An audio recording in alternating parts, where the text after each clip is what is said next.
IB Nation, welcome back to another episode of the Irish Breakdown podcast brought to you by FanDuel. Happy Friday, everybody. One of the bright sides of a short week is feels like the weekend comes up a little bit closer than the normal days, but we're going to work on Monday. So, unfortunately, Notre Dame does not play on Saturday. We have an early bye week to kind of weather the storm of, but because of some of the things that unfolded last Sunday, bye week is probably needed, and then we'll get back to regular scheduled game week programming next week. But Brian, it is Friday, which means one thing and one thing only. It is the Friday free-for-all mailbag. And since it's a bye week, we have this going back in the rotation. And I know it doesn't seem like that long ago since we've done one, but I'm happy that we have one today. Yeah, I mean, we've done some, daily mailbags, but they're just not the same. The Friday mailbags where that's all we do, there's just a little something extra about them. And we enjoy them very much. And we have a bunch of them already started here. And there's a lot of people asking about Angela, and she's doing a lot better. Thank you guys so much. She actually just jumped in the chat to thank everybody. I really appreciate all your guys' concern and care. It really does mean a lot to us. And we certainly appreciate the prayers and support, and definitely means a lot to us. But I'm ready to get rocking and rolling today, Trev. I'm bummed that we didn't get to do a show yesterday. I really appreciate y'all's patience for that. I'm feeling a little bit better today.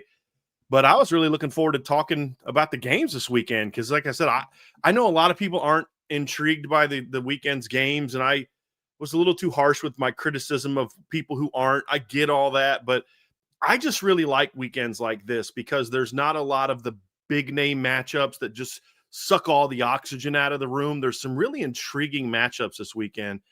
We made predictions for we've did 3 games. We've already got Michigan, Oklahoma up. We've got Kansas, Missouri up. We'll be doing Iowa, Iowa State up. Some really intriguing games. I'm bummed we didn't get to talk about yesterday, but, them's the breaks. You know what I mean? But got a lot of great questions already today. And Trev, I'm ready to get rocking and rolling, man. I'm ready too, man. It's Friday. We got Angela back in the chat. We're ready to roll today, man. I'm ready to go. Now, listen, if this does happen to be your first Friday free-for-all mailbag or just your first mailbag in general, if you want your question or comment set aside, put a little MB for mailbag or a little mailbox emoji. That lets Brian know to set that question aside, and we will get it answered. But if you want to make sure that your question gets bumped up to the top and want it answered just a little bit quicker, you can always throw in a super chat. But, Brian, I am with you. I'm ready to get things kicked off today. Absolutely. So let's go ahead and get things started off with MT41. Do you guys have concerns with Greathouse's lack of effort in blocking and route running when he knows he's not getting the ball? I didn't think his blocking was as bad as a lot of people think that it was. I think he was put in some situations where it's going to be incredibly difficult to block that play the way that Miami was lined up. Notre Dame needs to teach that different, honestly, at receiver. They need to say, hey, listen, you can't ask that slot corner to go make that call. So what you do is you do one of two things. One is you put them on the line of scrimmage and stack them. I still don't love that because the corner is just going to be taught to just push them into the backfield. I think what they need to do is against a press corner, you almost need to somewhat convert that into a tunnel if you're going to throw it. Where, the guy steps back, let him, and then step inside, catch it, and try to get inside. You're not going to do a whole lot with that play. You shouldn't be running it anyway against that look. That's the other thing. The ball just should not have been thrown in either one of those situations. I am working on an RPO breakdown I'll have up this weekend. I'm a little behind on those, but I'll have that this weekend. And I'm going to walk through some of the different RPOs. People are like, oh, you called too many screens. Well, the screens they called worked pretty well when the ball was caught. It was the RPO stuff that was a bit of a problem. So they'll need to correct that, but he shouldn't have been blocking in those situations. He blocked pretty well when he was blocking a guy that was off the ball. A lot of the route running was poor when they didn't think they were getting the ball. Like that's not unique to Jaden Greathouse. That's something that was, evident throughout, and that'll have to get addressed. But I just don't see it the way I think when you lose a game, people start looking for things to be upset about. They notice things that I'm like, dude, they've been doing that for 6 weeks in a row when they kept winning games, but you didn't notice it until they lost. And now you want to act like that's the reason they lost. No, that's not the reason they lost. We told you the reasons that they lost. And it's not because, a lot of the things that I've seen and, just it's a frustrating performance. Execution's got to get better. Are there things they can do a better job of in play calling? Sure. On offense, sure. I think Mike Denbrock can probably tell you that. Was play calling as bad as people make it out to be? No, because play calling always sucks when you lose a game, when you're talking about the fan base. Yeah. There was stuff there that could have worked and should have worked if you block it better. It just was. And there were some decisions made by players that, like, okay, yeah, the coach could have not tagged an RPO there, but what if they played it differently? And then now you're saying, why are you trying to run into a stacked box? Why don't you pull and throw an RPO? Read it correctly, execute it correctly, and things work better. And I think that's where, and again, now are there some things I want to see more of down the road? Blah, blah, blah. Yes, of course so. I'm not sitting there trying to defend Mike Denbrock, but I'm saying we far too often just rely on poor play calling when things don't work. Having said that, that is my beef with the defense. So it's not like it's inappropriate to do, and it's not like it's inappropriate to point certain things out. I just think certain things are, that was a bad block by Jaden Greathouse, but he should not have been asked to make that block in that situation. Is kind of more of where I'm coming from on it. But the receiver unit as a whole is going to have to play a little bit more urgency when they're not the number 1 or number 2 target. Yeah, we see that the same. Unfortunately, that wasn't just an issue with Jaden Greathouse, but it's the life of a wide receiver, man. There's only one football to go around, and unfortunately, every single guy that's on the field can't end every down with a catch. So sense of urgency is definitely going to have to pick up. I agree with you there. From Aiden Benami, do you think Devontae Smith is taking away snaps from linebackers? If so, is that a good decision? Yeah, guys, they ran a 4-2-5 defense all of last year. Yeah. Like if you look at snaps per game and you take away the 2 option games, because Jordan Clark didn't play a whole lot in either one of those games. He played, I believe even with that, he played more snaps than all, but he played more snaps than any linebacker on the roster last year, despite playing 2 games where he barely played. He played 7 snaps against Navy and 4 snaps against Army. This is kind of like what I was just saying. It didn't, it didn't work. So, like, okay, it wasn't the 4-2-5 structure that hurt Notre Dame. If like they got worked in the run game, like Miami ran for like 225, averaged 5.5 yards a pop. I'm like, hey, maybe you need to get an extra linebacker in the field. Their issue was they weren't covering well. There were some structural problems to what they were doing that needs to be fixed. Linebackers didn't play very well either. The only plays that I saw linebackers make in this game were when Kingston was lined up off the edge. He wasn't even playing linebacker in those situations. He, along with all the other linebackers, struggled playing off-ball linebacker, and it's not on them. That's on the coaches because you were asking them to fit. Marcus Freeman has said, hey, we play football, not fitball. Well, not against Miami, because your entire game plan was built around your linebackers reading and reacting and fitting off of the defensive tackles. And so a lot of that was the problem. But the 4-2-5 structure was not the problem. Against an air raid offense, which is what Miami is, you need to be playing mostly 4-2-5. And Devontae Smith was not the problem on Sunday night.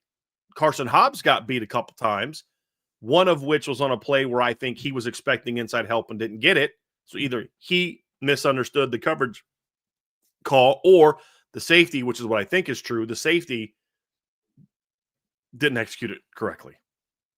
Now, I could be wrong on that, but either way, there was clearly a miscommunication that needs to get fixed. I don't know, like, let's say you take Carson Hobbs off the field on that play and you put in a linebacker.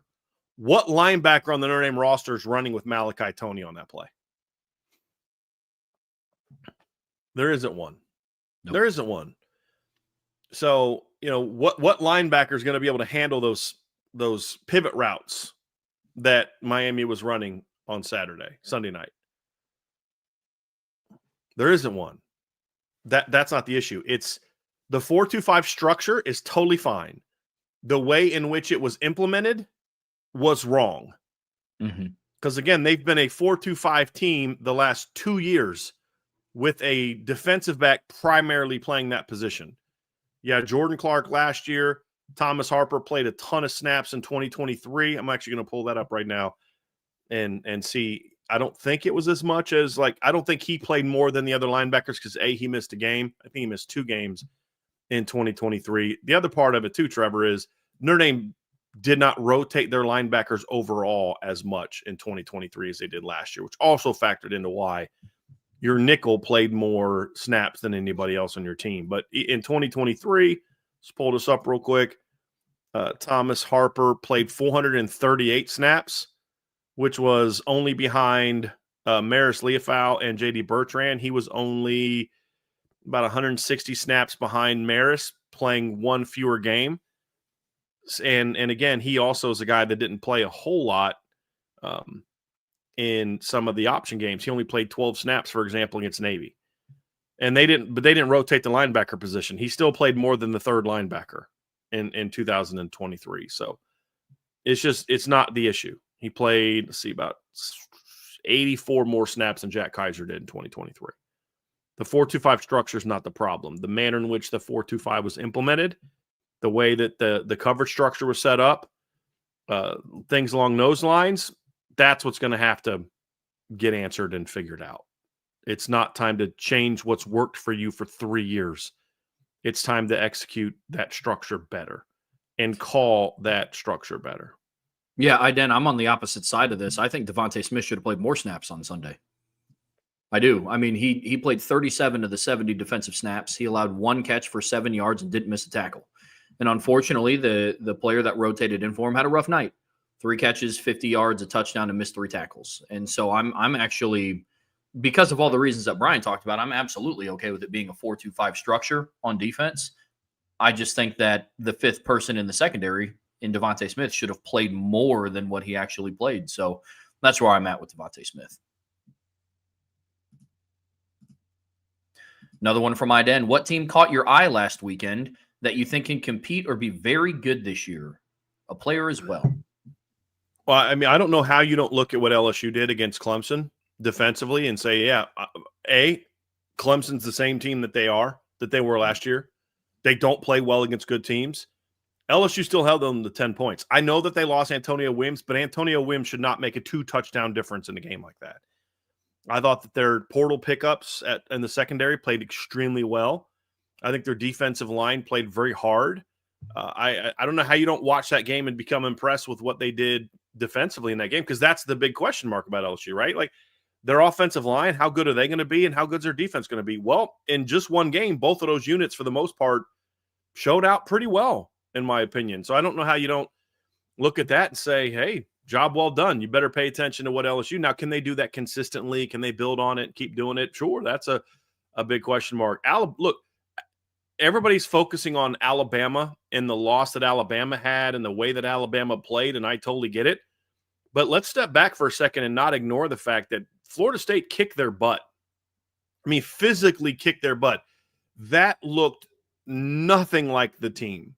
If I showed someone, so let's say there was someone who was on a mission to a foreign country that doesn't televise, Notre Dame college football games, and that person was completely checked out of the 2024 season, and you brought them back and they watched that Alabama-Florida State game, they'd be like, yeah, that makes sense, guys. Like, they would not have been surprised that Florida State beat Alabama because they would have remembered what Florida State looked like in 2023. And then if you just showed that person a game from 2023, they're like, who's this? Was there a boycott in college football last year? Were they using like scrubs? Or, like, Trev, you don't remember what this is like. When I was a kid, there was a strike, an NFL strike when I was a kid, and they played, like, they called them scabs. They were guys that crossed the picket line, or they'd go sign players that weren't in the NFL, and they played without the NFL players, and didn't go well. It was not great football.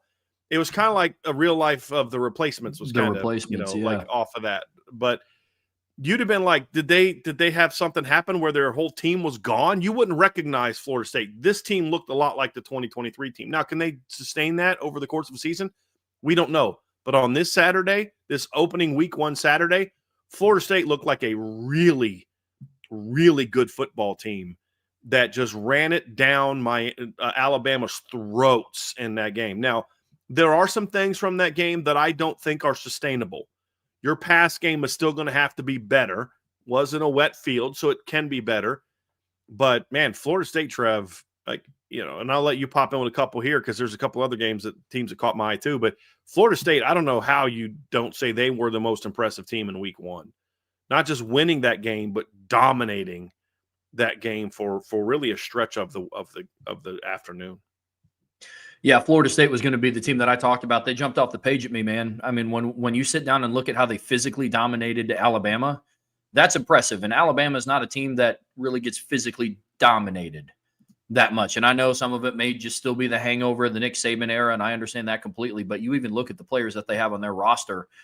I mean, look, man, Caden Proctor was getting a lot of talk about, day one NFL draft pick, and he's, 6'7", 350-pound left tackle, and, who's going to stop him? And Florida State kind of had their way with him, really the entire roster. But, Florida State was the team that stuck out to me. As a player, it's actually somebody from Alabama. Jeremy Bernard looked like the only player that wanted to be there for Alabama on Saturday.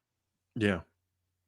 I mean, he had himself a heck of a game. I mean, Ryan Williams, the more and more I dug into the film of the Bama-Florida State game, I was honestly pretty disappointed in his performance overall. Just no sense of urgency running routes across the board. He knew when he wasn't getting the football, so he just wasn't really bought into what he was doing there. That's something that has to get fixed down in Tuscaloosa. But a player that stuck out to me was Jeremy Bernard. I mean, he put on a Bolitnikoff-level performance and was one of the only players on that team that really cared to be down at Doak Campbell that afternoon. So he stuck out to me for sure. That was the craziest thing, Trev. Just that. I got to also say their defense is going to need to figure some things out. Yeah. But I was very impressed with what I saw from the Tennessee offense in game one. Yeah. Against a competent opponent. I don't think Syracuse is going to be as good as they were last year, but look, Syracuse played hard in that game. They battled. They really competed hard. Their O-line played hard. Angeli scrapped. Their defense scrapped. They just got flat out athleted and out schemed in that game. And, Joey Aguilar had quite the, welcome to Tennessee performance in the game. Passed for 247 yards and 3 touchdowns, didn't turn it over. Joey Aguilar also added 34 yards in the ground. Their running game was good. They had, 3 different guys with at least 8 carries, 2 guys over 80 yards. They ran for 246, threw for 247. I don't know how much more balanced you can get than a yard apart in total yards. And, their defense has some things that they're going to have to clean up, and I have some concerns about their some concerns about their defense. But overall, Trev, they really took it to Syracuse in this game, and I thought they had an overall, I thought they were a pretty impressive performance from Tennessee's offense this weekend. And then you contrast that with. Well, I'll wait till because there's one other game I want to bring up. But go ahead. You got it. Yeah, I was just about to say. I mean, on the spread option on CFB Nation, Syracuse was my dog of the week. FanDuel had them at I think plus 10.5, I believe, and I took them as my underdog of the week. And Tennessee proved me wrong. That is absolutely for sure. So, yeah, Tennessee really stood out to me. That's for sure. I'm with you there. Yeah. Last thing to me, and then this kind of goes in with that, is you saw Nico Iamaleava, it's my best shot at it, looked exactly like he did last year for UCLA. He just doesn't have the talent around him anymore.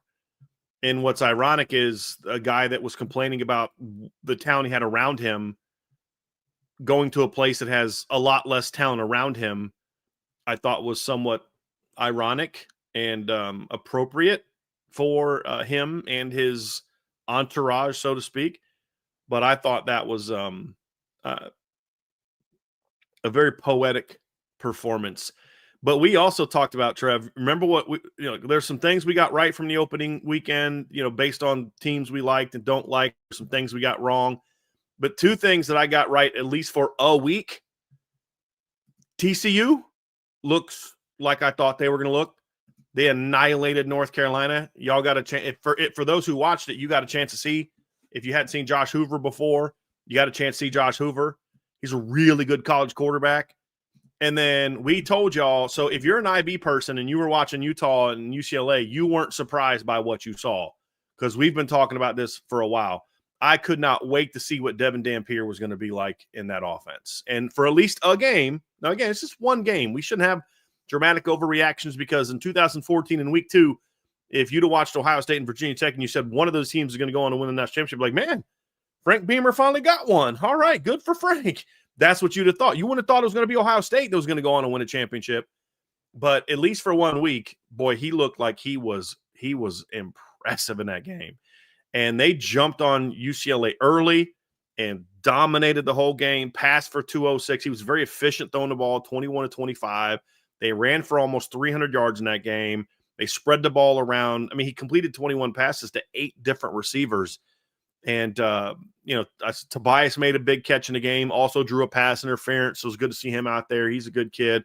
But, man, that offense was fun to watch for at least a week with Devin Dampier in it. And you saw transfers who came in with coordinators looked pretty good. John Mateer was great for them. Now, again, Oklahoma was against Illinois State, but still he looked great. And then Devin Dampier looked great for Utah. That looked like, again, that same person that was on that year-long mission, you'd have been like, yeah, of course, that's what Utah does. That's who Utah is. Then if you'd have shown him film on last year, like, what? Who the heck was that? Very weird. But that's, I think, something we're just going to have to get used to in the portal era. Where teams are just going to have – some teams are going to have these ups and downs. But, man, Utah looked good, and UCLA is going to be in for a very long year. A very long year. Because Nico's just not it. Yep. UCLA and North Carolina are in for very, very long seasons. I mean, you want a definition of just not having the horses to compete at a high level. That's North Carolina this year, unfortunately. I mean, yeah, that was rough. I mean, put it this way, in the broadcast booth, Kirk Herbstreit put his headset on his dog in the final 2 minutes of that game because it just wasn't there. It was rough. Which game did he do that? The TCU North Carolina game. Seriously? Yeah, I'll send you the video of it. I didn't see that. It was at the 2 minute warning, and he just took his headset off and just put it on his dog, and you could just hear his dog going. So yeah, it was funny. Yeah, Josh. So some guys had some days. I thought overall, Trev, if you want to kind of look at it from this standpoint, it wasn't a perfect weekend because Baylor missed a golden opportunity to beat, in my opinion, Auburn. They had their shots. Yeah. But overall, it was a pretty good weekend for the Big 12. And, just in that, not like, okay, they're better than the SEC because they got this win, or they're better than the ACC, or they're better than the Big 10. But more so, you saw some teams look legit in week 1. Like wins and losses wise, it was up and down. I mean, you had Colorado got beat by Georgia Tech, which we expected, but they battled. They competed in that game. Baylor missed a chance, but Cincinnati lost to Nebraska, but far more competitive game than people thought. So it's not from that regard. It's TCU looks legit. Utah looks legit. Iowa State looks pretty good so far. That's where I think for the Big 12, and I don't know that we know anything about Arizona State yet because of who they played, but there's some teams in the Big 12 that look legit based on one game. We'll see how they go next, but that's what I mean by it was a good weekend for the Big 12 because you're like, okay, I was more impressed with what I saw from Utah and TCU than really anything I saw from any Big 12 team last year. Yeah. Because Arizona State in September didn't look great. Arizona State didn't really peak until November. Mm-hmm. That's when they started looking really good. But it was a good weekend for them overall.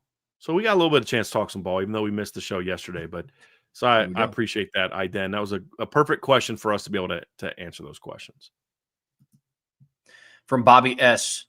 What do you do when your best and most talented Mike linebacker is second string behind a captain? Love Bowen. KVA is the better, more talented player. Agree to disagree. And if you think Drake Bowen is the problem on Sunday night, then you're just missing the boat. I'll say what I've been saying all along. Stop making this a Drake versus Kingston thing. It's so ridiculous. Kingston can play Will. He's a very good Will. Your two best linebackers are Drake and KVA. Even if you agree that Kingston is a better talented player than Drake, your response should not be put him in over Drake. Put him beside Drake, which we've seen before, and when they are, it's good. But I'm tired of this. He's not a more talented player. There are areas he's more talented and areas where Drake's more talented. Even if you grant that he's a more talented player, it doesn't mean he should start over him. They should be starting beside each other. Another one from Bobby S. Is Texas A&M a must-win for Notre Dame's playoff chances? 10-2. They may have a chance. They may have a 10% chance of making the playoffs. Will that pressure bring the best out of the team, or will they be tight? Bobby, I don't know about the second one. That's kind of the unknown about the game, right? I mean, we don't know what they're going to be after what we saw in the opener. I don't know how anyone can. People can say this is what I think is going to happen. And that's totally fine. I can tell you what I think is going to happen, but in reality, I don't know. It's a guess. Yeah. As far as their playoff chances, I don't know that you can justify Notre Dame being a playoff team at 10-2 with losses to their two best teams that they're probably going to play this year. Mm-hmm. It'll be tough for me to justify that without any further context of what happens to other teams in other leagues. It's going to be tough. They're going to have to annihilate some people moving forward. They're going to have a couple of their opponents be ranked really high. They're going to need USC to win out and be 10-2 as well, and Notre Dame beats them. They're going to need, somebody like a BC or a Pitt. But what are the big wins left on the schedule if Notre Dame loses to them? Because last year, yeah, you had the bad loss to Northern Illinois. And if you would have lost to USC at the end of the year, Notre Dame's still in the playoff. They just are not hosting.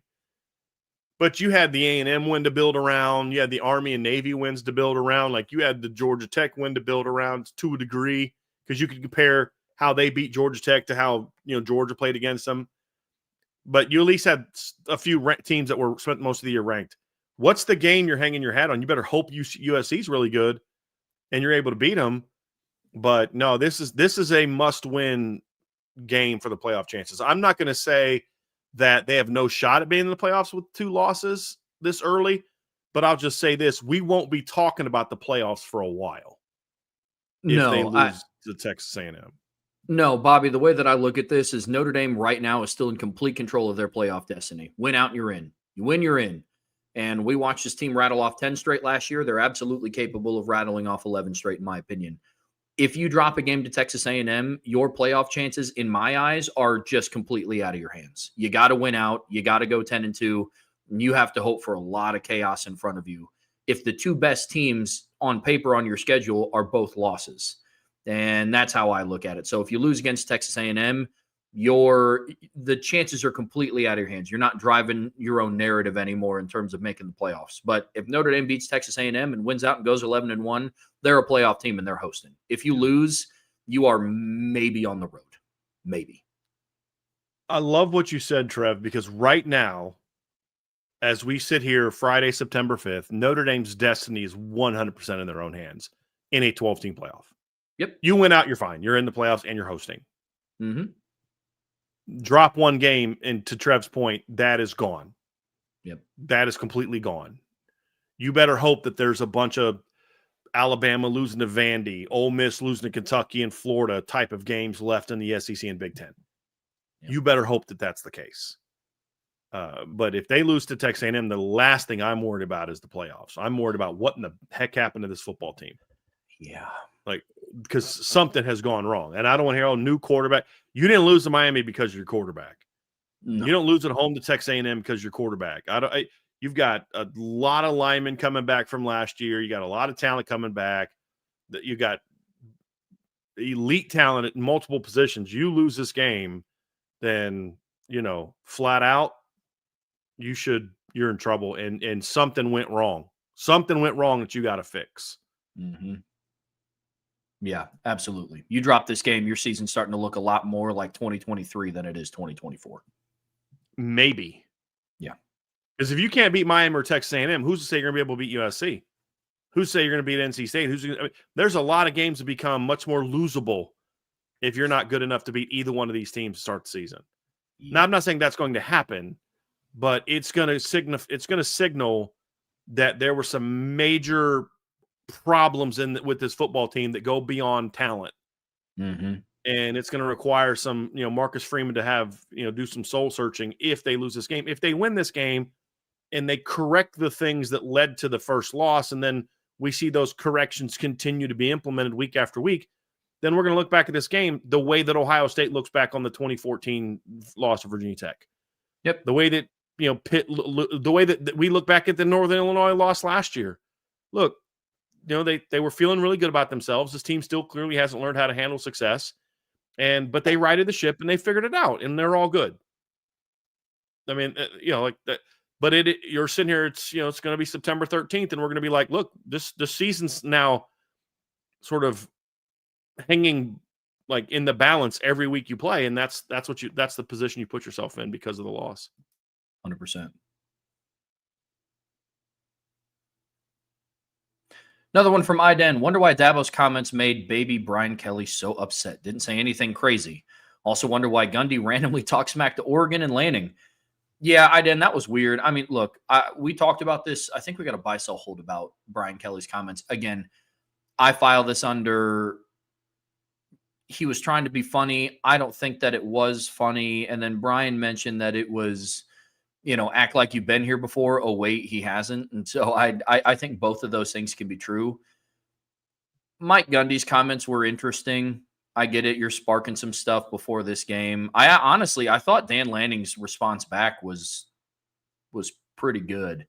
So yeah, it was an odd press conference week. I guess you could call it that. We're seeing a lot of childishness coming from college football coaches the last couple of years. Yeah. Like, gone are the days where college football coaches seem to have this thought of, hey, how about a little bit of, respect for your opponent? How about get rid of excuse making? How about, I get what Mike Gundy's doing. I don't think he was talking smack about Oregon. I didn't take it that way. I mean, what he's saying is not wrong. Is not Oregon spending way more money than Oklahoma State? I mean, it's kind of like you're sitting there watching this team with a huge payroll playing Montana State. I'd be kind of like, you got to be kidding me. The issue that I have is, okay, I get what you're saying, and in some ways you're not wrong, but you played Tennessee Martin in your opener. So if you're going to sit there and say that, yeah, Oregon should be playing teams on their payroll level, shouldn't you? You played Tennessee Martin in the opener. It's like, I like Mike Gundy, but sometimes he says things where it's like, yeah, what you're saying about that team is correct, but you're doing the same exact thing. I think the other thing he was doing is kind of like setting people up to like, hey, guys, we're going to, if we lose this game, here's the excuse. I don't like that. I just like it. Yeah, I just don't like that. And Dan Lanning, I don't expect him to be the bigger man. That's just who he is. But it's just kind of like part of what he said was like, depending on which part of Lanning's comment you look at, like, yeah, that makes total sense. And then you're like, dude, grow up. But when you take it in its whole context, it's kind of like, okay, he's a young guy. He's going to clap back and then make a valid point after that. But it's like, dude, you picked this fight, Mike Gundy. You didn't need to go there the way that he went there. And I just wish Dan Lanning would just kind of, be the bigger man and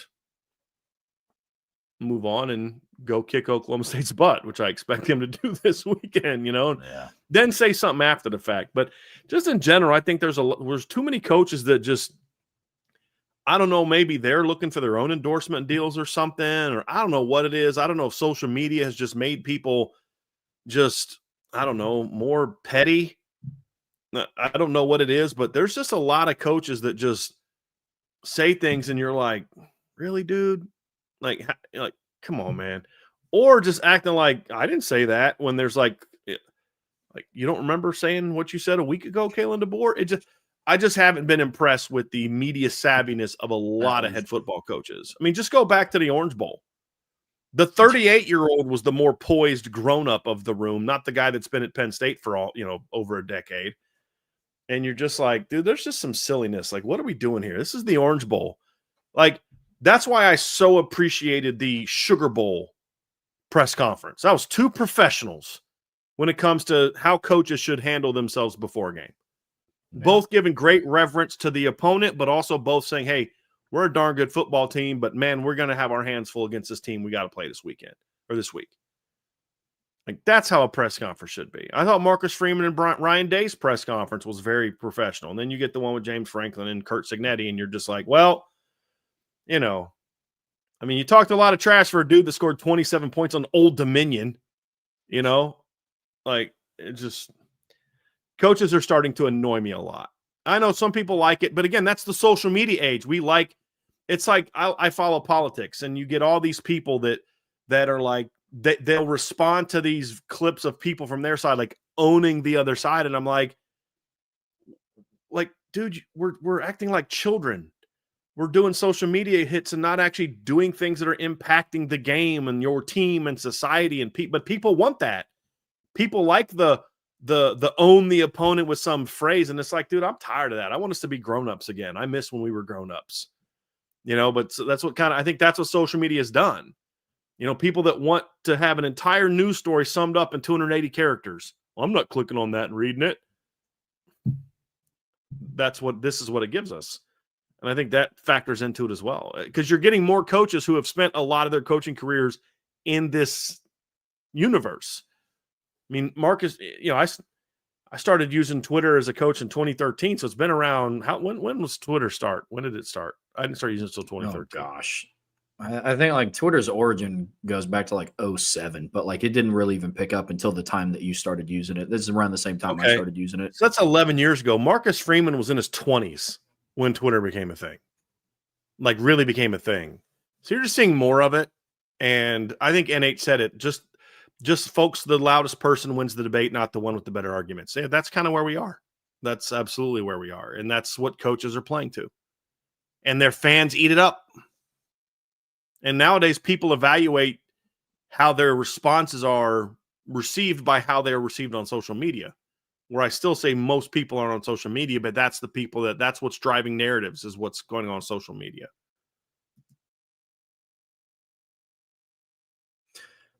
ND, it just means more. True or false, Billy Schrouth will never reach his full potential as long as Knapp is playing next to him, which will also affect Craig's development. I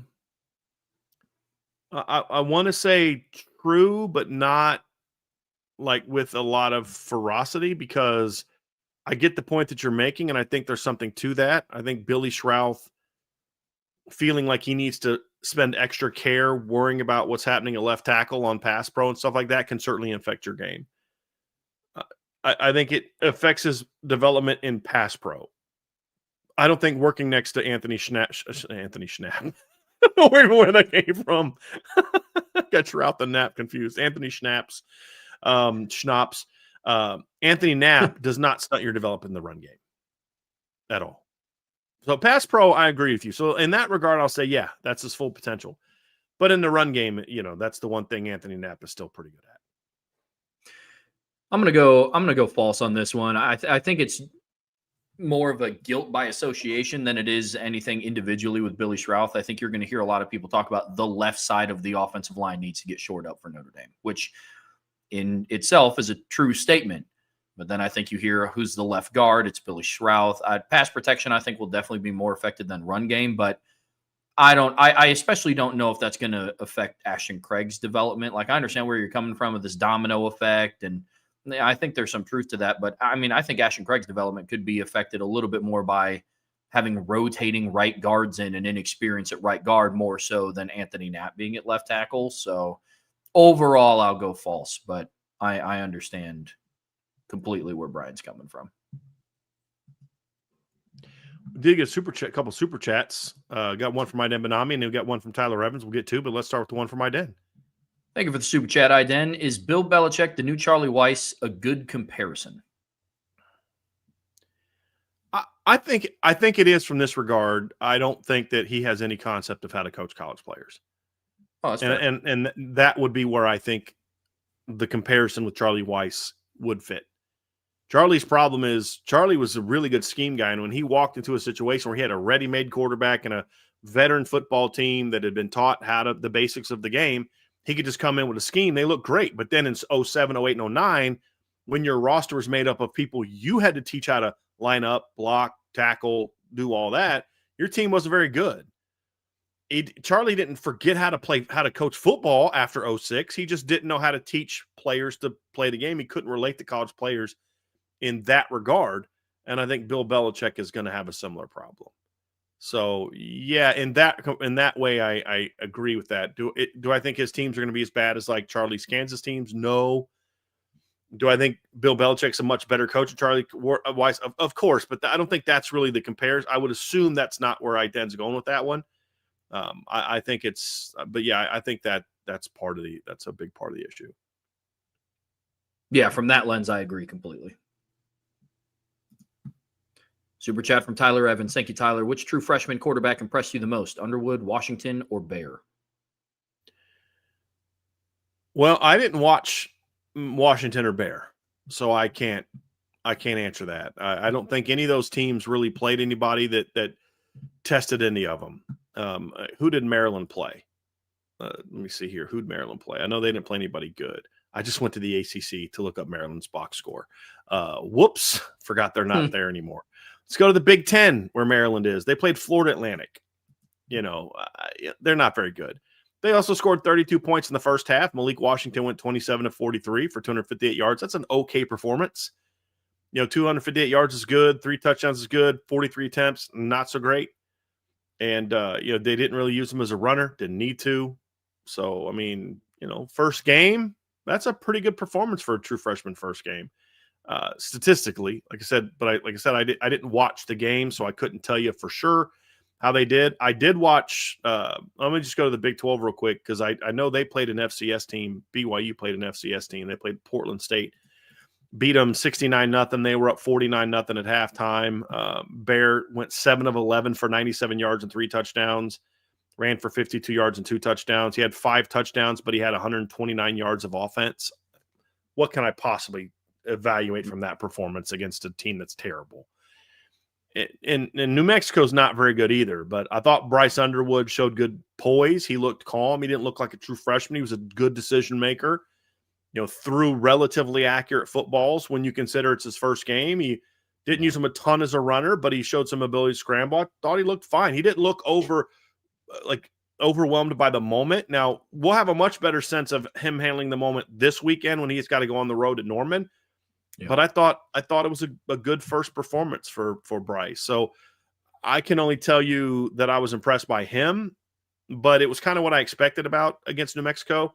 Now we find out just how ready he is for the moment against Oklahoma. I'm not saying he'll play well or play poorly. I'm just saying this will really tell us a lot more. But I didn't get a chance to watch the other 2 kids. But statistically, they had good days. Other than that, I couldn't tell you a whole lot. Did you get a chance to see either one of those guys play this weekend, Trev? No, I saw highlights of what Bear did, and I used the term highlights loosely because it was just it was fine. I'll say this about Bryce Underwood, though. My fun stat of the day, Bryce Underwood going for over 250 passing yards was the first time a Michigan quarterback had done that since J.J. McCarthy on November 4th of 2023 against Purdue. Yeah. So, but in all seriousness, though, his performance did impress me in a season opener. Yeah, I always get impressed by young quarterbacks starting at home because I think that you can look at it in a different light. There's a lot more distractions when you're at home. When you're on the road, it's kind of just you and your team, and you're honed in on the game. And talking from a Notre Dame fan perspective, it's you get mass before the game, and you get the players walk, and your friends and family are all there, and you got all this going on. Whereas on the road, it's kind of it's just you and your guys locked in. So I thought Bryce showed a good level of focus. Thought he played well. Again, taking it with a grain of salt with New Mexico. We're going to find out here in about 30 hours what he's made of on the road. So that's going to be really interesting. I'm waiting to tune into that one. Another super chat from Tyler Evans. What do you think of the NCAA eliminating the spring portal, and will it hurt teams? No, I don't think it hurts teams. I think it's the same system for everybody. So you say, well, yeah, but this team was able to really impact this. Well, they won't wait for the spring portal when the rules change. They'll just go to the winter portal. I think it's going to impact all teams in some regard. I don't like if there's going to be a portal window from a coaching standpoint. I understand why coaches want it to be in January. I do. Because what you don't want to do, like when you get your team together in January, you want that to be my team. This is my team, and I have from now until August to September to get this team ready to go. Where with the spring window, it's Okay, you spend time building your team up in January, February, March, April, and then in May, players leave, players come, and now you're kind of starting over again a little bit. I don't know that it's great for players. Like, I know that the freedom of movement and all this stuff, which I just think is like a made up thing. I think there's too many people that think players have rights to things, where I think playing college football is a privilege, not a right. And, but at the same time, it's kind of like, but there are situations where players are in, situations where it's like, it'd be nice for them to be able to get out. But here's the thing, you can still transfer. You can, this is the thing. If you want to, if you, in May, you realize coach lied to me, I got screwed over, you can still transfer. Go somewhere else, sit out a year, or appeal the process. And if you lose it, then you sit out a year. You can still transfer. You can still save that year of eligibility. You just can't transfer and play right away. So this whole thing of you're not allowing players freedom of movement. Yeah, you are. They can go in anywhere they want. They just have to sit out a season, like how it should be. I like the fact that they didn't eliminate anything regarding transfers. I mean, graduates. Graduates can still go whenever they want. I think that's smart. There's a reward for graduating college in college football. There should still be that reward. Yeah. And then the other thing I saw is there's still a 30-day transfer portal window for teams that change coaches, which that's smart too. Yep. So teams that change coaches should, look, hey, college that doesn't want their players to have 30 days to go somewhere else, maybe you should rethink about whether or not you are or not going to fire your head football coach. So, but there's also problems with the January portal window. I haven't read this yet, but I believe I haven't heard anybody say that they're eliminating the exceptions for playoff teams. Like, I believe that's still going to exist. So like last year, Ohio State and Notre Dame's players, the season ended after the portal window was closed, but then players could still jump in for, I think it was like 7 days or something. Yeah, I think it was a week. Yeah. And agents are whining and complaining about, it's not enough time, but whatever. You guys are already talking to people anyway. Let's not pretend like you guys are waiting until guys jump in the portal to talk to other teams. Shut your pie hole. This is just less time for them to negotiate more money for their clients. The longer window gives them more time to negotiate and go back and forth on the bidding war and all this other bull crap. That's all that they want the extra windows for. Like,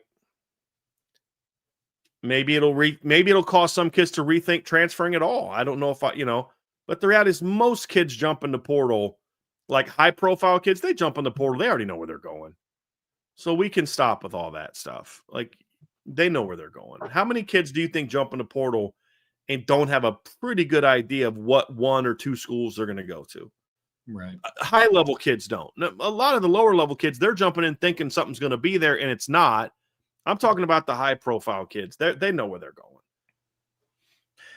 Yeah. Big picture, Tyler. Don't love it. Don't hate it.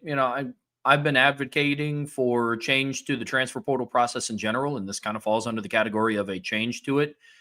I think instead of eliminating one of the portal windows, I think that they should have limited the number of times that you can transfer. I don't know if I dislike anything more than a player entering the winter portal, getting to a new destination, and then transferring again in the spring. I don't love multiple transfers really in the same year. I really don't like that. But, eliminating the spring portal in its entirety, I think that's I think of guys, and I know like somebody like Steve Angeli still could have transferred, but being able to sit out a year, and you saw the benefit it was for him. He was able to transfer, and then he started at Syracuse right away. So, I think of players that are in competitions. Can I just say something like that though, real quick? Sure. He could have still started and transferred to Syracuse. Transferred and started at Syracuse. He just would have had to make that decision in January. Well, and that's, you know what I mean? Like, sure. And the option is still on the table, big picture. The issue I have with it, though, is in January, he was still very much in the quarterback competition at Notre Dame.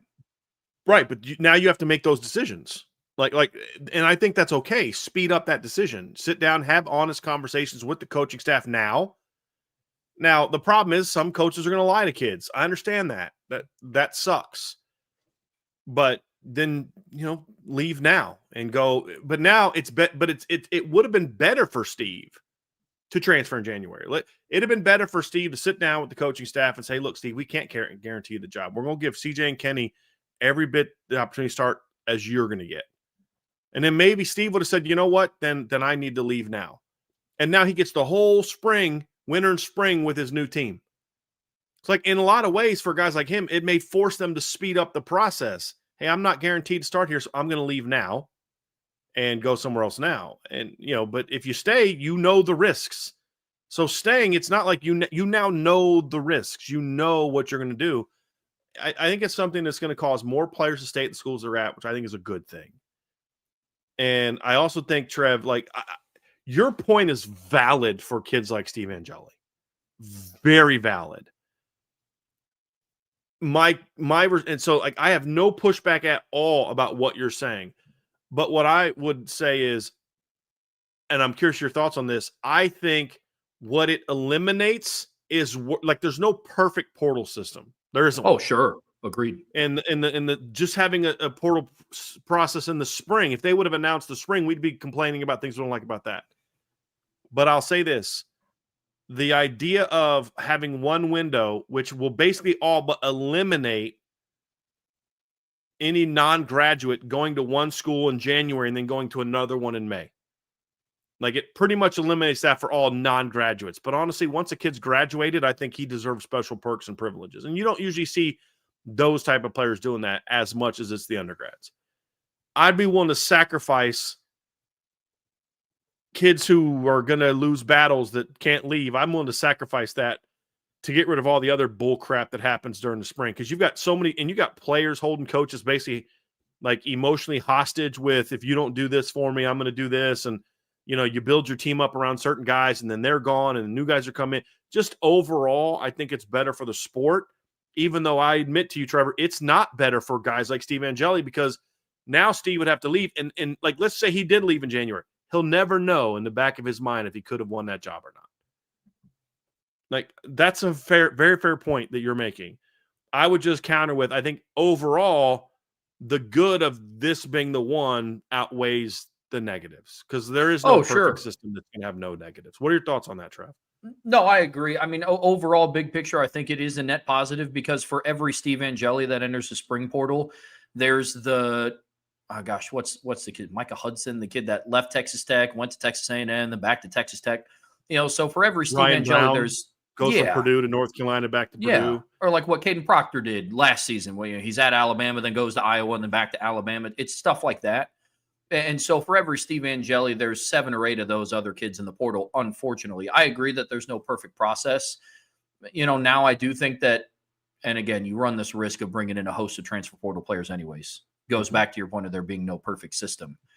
But I think that eliminating the spring portal and forcing kids to stay at a spot, which I know they can transfer, they just lose a year, but they lose. But to your point, you said that you think that more kids will end up staying at that school for that year. Mm-hmm. You could run the risk of there being more locker room problems.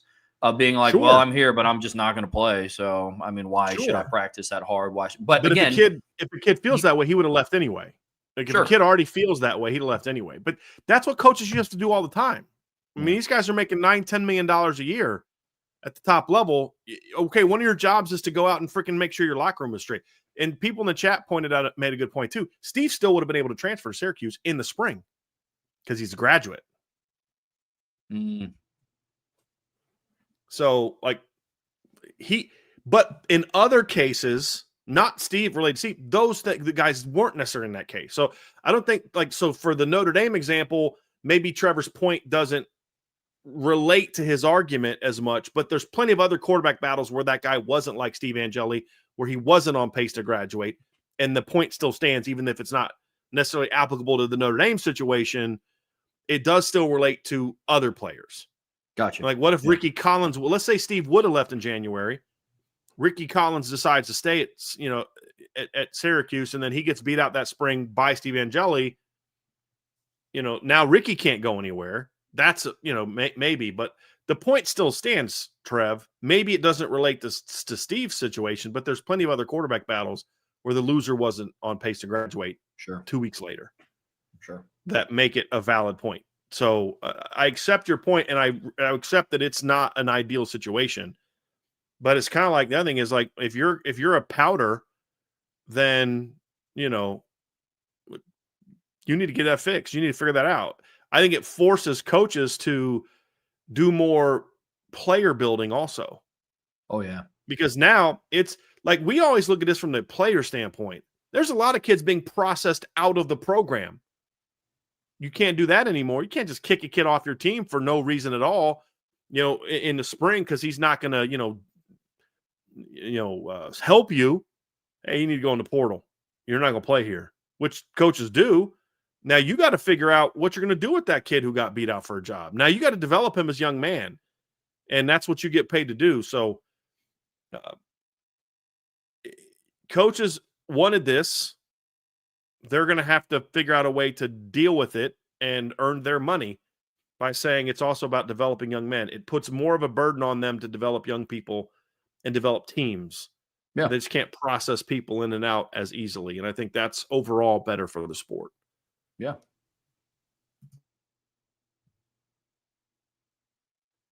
Super chat from Drew Rainey. Thank you, Drew. On a plane and still have to watch my guys. BD, can we please start a petition to bring back Coach Harry Heatstand? Keep up the great work, fellas. I think if you were to start that position, Coach Heatstand would probably say, I'm not the guy you want. You should go hire Chris Watt down in Indianapolis. I think that's probably what Coach Heatstand should say. Look, Coach Heatstand has earned his right to be retired. He's earned his right to focus more on being, Grandpa Harry and not Coach Harry. And he still does a lot with the game. He goes to coaches clinics and talks with offensive line coaches. And I think he's earned the right to be there. So I think there are other coaches that Notre Dame could go after that still want to coach, that want to be there. But look, if Harry Heatstand, if Joe Rudolph leaves after the season, hypothetically, and Harry Heatstand called up Marcus Freeman, I would say Marcus Freeman is nuts if he doesn't take that phone call. Yeah. But I just don't think that's where Coach Heatstand is at. I think there's other avenues they're going to need to pursue if that happens. But as of right now, I'm not worried about Coach. Hey, Harry Heatstand ain't walking through that door. Joe Rudolph needs to figure some stuff out. And my hope is that Coach Rudolph does figure some stuff out. That's what I want to happen. I have no personal vendetta against Joe Rudolph. I have no personal beef with Joe Rudolph. I have a beef with the job he's done as a football coach. That's 100% where I'm at. If he changes that and does better, you're not going to have a bigger supporter of Joe Rudolph than me. If the job that he does dictates that, then I'll support him. But I'm also not going to run cover for him and act like he doesn't have the talent in the room to have anyone other than Anthony Knapp. Anyone saying like, well, he's the best they got. Bullcrap. He's the best they got because you moved every other potential contender to another position. That's on you. And you also can't say, well, it's the best they got. He's going into year 3. You're telling me he couldn't recruit any better than what he's recruited, where Anthony Knapp is the best player that you could possibly have at left tackle? Like, either way, this is on Joe Rudolph. Either A, he's a bad evaluator and completely whiffed with left tackle recruiting for 3 years now to where he can't get guys in that are better than Anthony Knapp, or B, he's done poor personnel decisions or poor development where he can't get a Jagasol, a Lambert, a Will Black, a Matty Augustine. You can't get any of those guys ready to play left tackle. There's no way to spin this that makes Joe Rudolph look good. Some people may try, but there's no way to do that. And this is Notre Dame. This is O-line U. This is a place that literally, for Harry Heastand's entire tenure, had their left tackle go and get drafted in the first round. And the exception was after Coach Heatstand left, Liam Eichenberg goes and gets drafted in the second round. That's the worst left-round draft pick that we've had. And then Jeff Quinn developed a first-round draft pick, or recruited a first-round draft pick at left tackle, and Joe Alt. Now, all of a sudden, in year 3 of Joe Rudolph's tenure, they don't have anybody that can play better at left tackle than Anthony Knapp. So now you're hurting your offensive line, but you're also screwing over Anthony Knapp, who's not a left tackle. I had somebody on the board I wanted to go off so bad. They're like, he's not a power 4 offensive lineman. I'm like, okay, now we're overreacting too far over here. Anthony Knapp is a good football player. He's a talented football player. There's a reason I gave him a 4.5-star upside grade as an interior guy. Anthony Knapp looks the way he looks because A, He was forced onto the field at too young of an age. Nobody thought he was going to come into Notre Dame as a freshman and play, and he handled himself as well as he could have possibly handled himself. And he deserves a lot of credit for how much he battled last year. Him continuing to be put in this position is not on Anthony Knapp. I said, my counter said, look, what would have happened if Notre Dame would have put Malachi Fields a quarterback or running back against Miami? Would you have thought he was a Power 4 player? No, you would not have. Same thing. You put him a receiver where he's comfortable and he's talented and his skill set's best suited and he looks like a stud. Put Anthony Knapp at center or guard and we're going to have a different conversation about what kind of player Anthony Knapp is. He's also a true sophomore who should have never been thrust into the left tackle lineup as a true freshman. But that's the choice they made, and they have to live with it. But don't tell me that they don't have the talent to do better there. It's now up to Coach Rudolph to figure out who that is and coach it up. But, hey, guys, we're so focused on also Anthony, and not Drew didn't ask this. There's a lot of talk about Anthony Knapp. The problems that Notre Dame had on Sunday night go way beyond Anthony Knapp.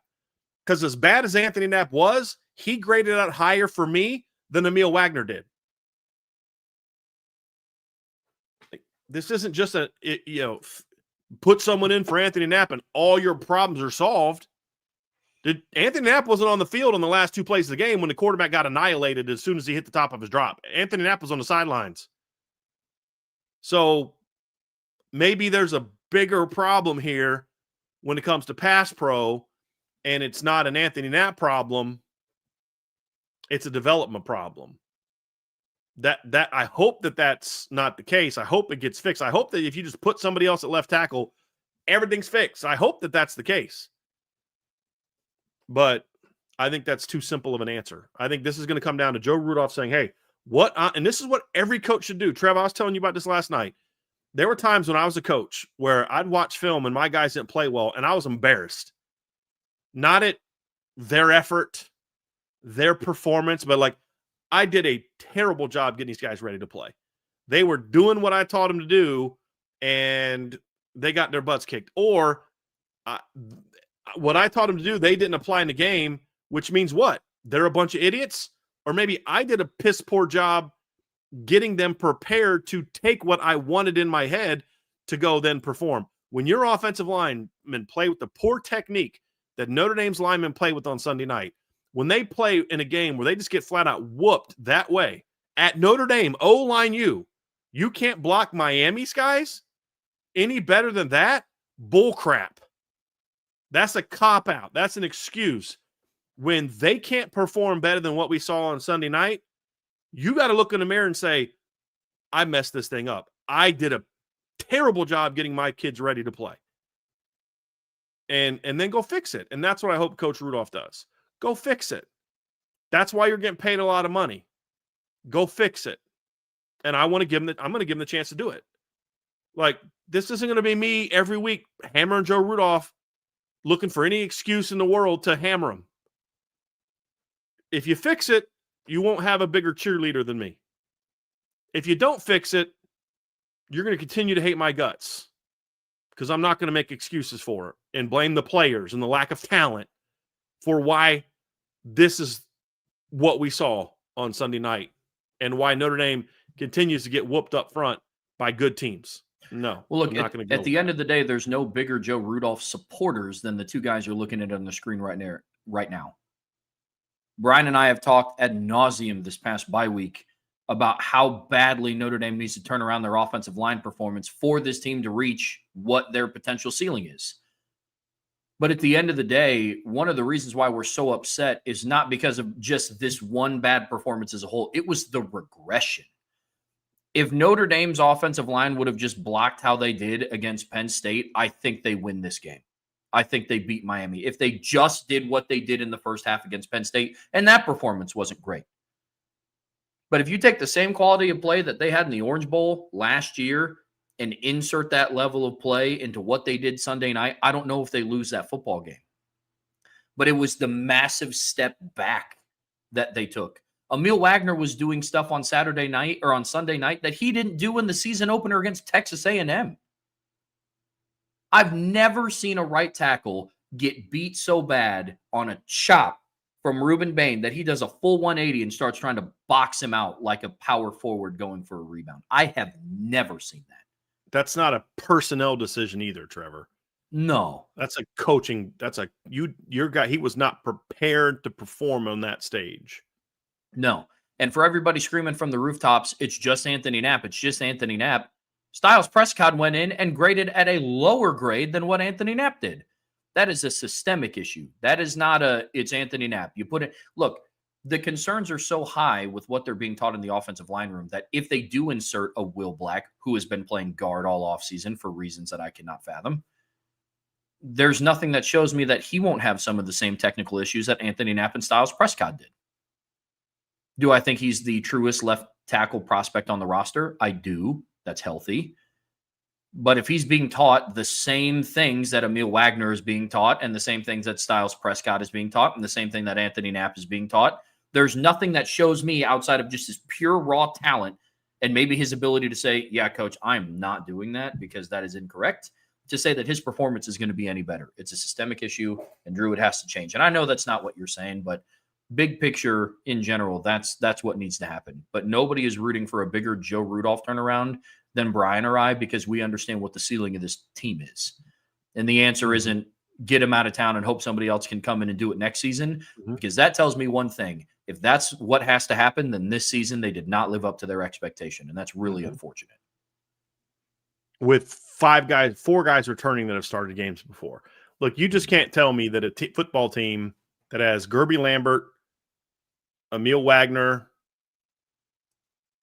Anthony Knapp, even Styles Prescott, Matty Augustine, and Will Black can't put a better performance on the field than what we saw on Sunday night.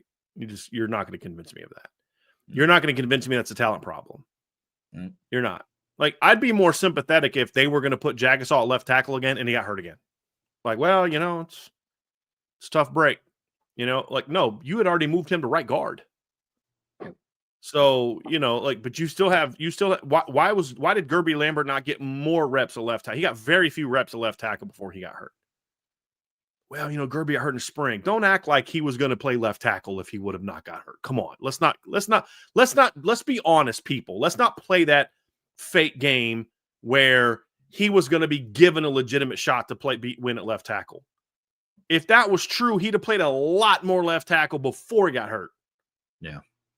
If Will Black was genuinely being given a chance to show what he can do, they would not have moved him to guard day one. So, as Irvin Olsen said, this looks more like Joe Rudolph clearing the path to make sure Anthony Knapp's the only option at left tackle. That's more of what it looks like, and that needs to get fixed. And that's up to Marcus Freeman, Mike Denbrock to sit down and make sure that gets fixed, because ultimately this is on you. It's a head football coach and offensive coordinator, especially the head football coach. I don't know that Mike Denbrock has the authority to just go in there and start demanding things of his position coaches. I don't know that he does. And I'm saying I generally don't know if he does. Yeah. Some OCs can, some can't. I'm simply saying ultimately that's up to Marcus Freeman to either allow Mike Denbrock to do that or to do it himself. And I hope that when the story of the season is written, we find out that Marcus Freeman and Mike Denbrock sat down with Joe Rudolph and said, you need to fix some stuff. Figure it out. Here's what's going to happen. I hope that that's the case. And for all the talk about how you can't block Miami's DNs, those same two offensive linemen that got killed on Sunday night blocked Nick Scorton and Shamar Stewart and Cassius Howe way better a year ago in the opener on the road at Texas A&M. So you can't tell me that they can't block Miami's guys. They literally did a better job against Abdul Carter. If the offensive line would have played the same way on Sunday night that they did against Ohio State, or not bad example because Jagasaw, if they'd have played the exact same way they did against Penn State, Notre Dame wins that game on Sunday night. Ruben Bain's a heck of a player. Messidor's a heck of a player. They're not better than Abdul Carter and Dennis Sutton. They're not.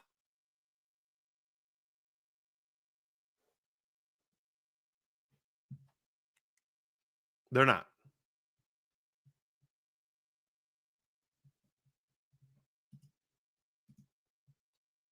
Getting into part 2 of today's show on the Irish Breakdown podcast, brought to you by FanDuel. It's the Friday free-for-all mailbag, and Andrew Burke is getting us started off with a super chat. Andrew, thank you very much for the super chat. Who are your favorite and least favorite NBC Notre Dame football broadcasting duos? Man, that's a good one. Oh boy. I was never a big Pat Hayden fan. And Pat Hayden with what was that guy's name? Tom Hammond. Yeah. Was not a big fan of that. Was also not a big fan of Jack Collinsworth's time with Jason Garrett. That was pretty bad. Yeah. And then I was not a big fan of Todd Christensen. Todd Christensen was doing some games back in the early 2000s. I wasn't a big fan of. I liked it. Charlie Jones. Was it Charlie Jones? Yeah, it was Charlie Jones is his name, right? Isn't he? Wasn't that who did games back in the late 90s? And I think it was Charlie Jones. I liked him a lot. He was good. Anything with Doug Flutie in it was bad. The best, the absolute best that we saw was when Mike Tirico and Mike Mayock were together. That was the absolute best. But I did like Charlie Jones as the play-by-play guy back in when they first got started. Charlie Jones is good. The color guys have hardly ever been good. And then they get a guy in there who I think is a great color guy, and then they got rid of him because he was too technical. God forbid we actually teach people things. I thought Mike Tirico and Mike Mayock were excellent. Yeah. And Tirico it didn't matter who Tirico had as a color guy. Tirico was excellent. But that short time of Mayock and Tirico was really good. Yeah. Yeah. Mike Tirico was by far my favorite play-by-play guy for sure. Collinsworth, I don't know if he was just a little too young to go up and do play-by-play in the booth, but I'm never going to forget his call of Benjamin Morrison's interception against USC in 2023. That was so funny, man. Like he's like, what did he say again? Like he's like, it's intercepted by Benjamin Morrison, who rises, picks it off right there in the sky. And I was like, bro, you're trying way too hard. I was like, okay. I was like, I think Jack has a great voice for it. I do think he has a great voice for it. I think he shows an appropriate passion for a play-by-play that I like. He just didn't have the seasoning. And because he's a Collinsworth, he got thrust into a situation he shouldn't have been in. Agreed. He should have been thrust. He should have been, brought up in some of the smaller games and let him work sayings like that out in a Army versus Tulsa game, not a Notre Dame versus USC game. Yeah. Like that. That's just really where he'll be. It would not shock me if there comes a day where Jack Collinsworth is back doing play-by-play at Notre Dame and we're like, dude, he does a great job. 100%. But he just needed, it's like with anything, he needed more seasoning, and they did him a disservice by thrusting him into that type of spotlight that early. He just wasn't ready for it yet.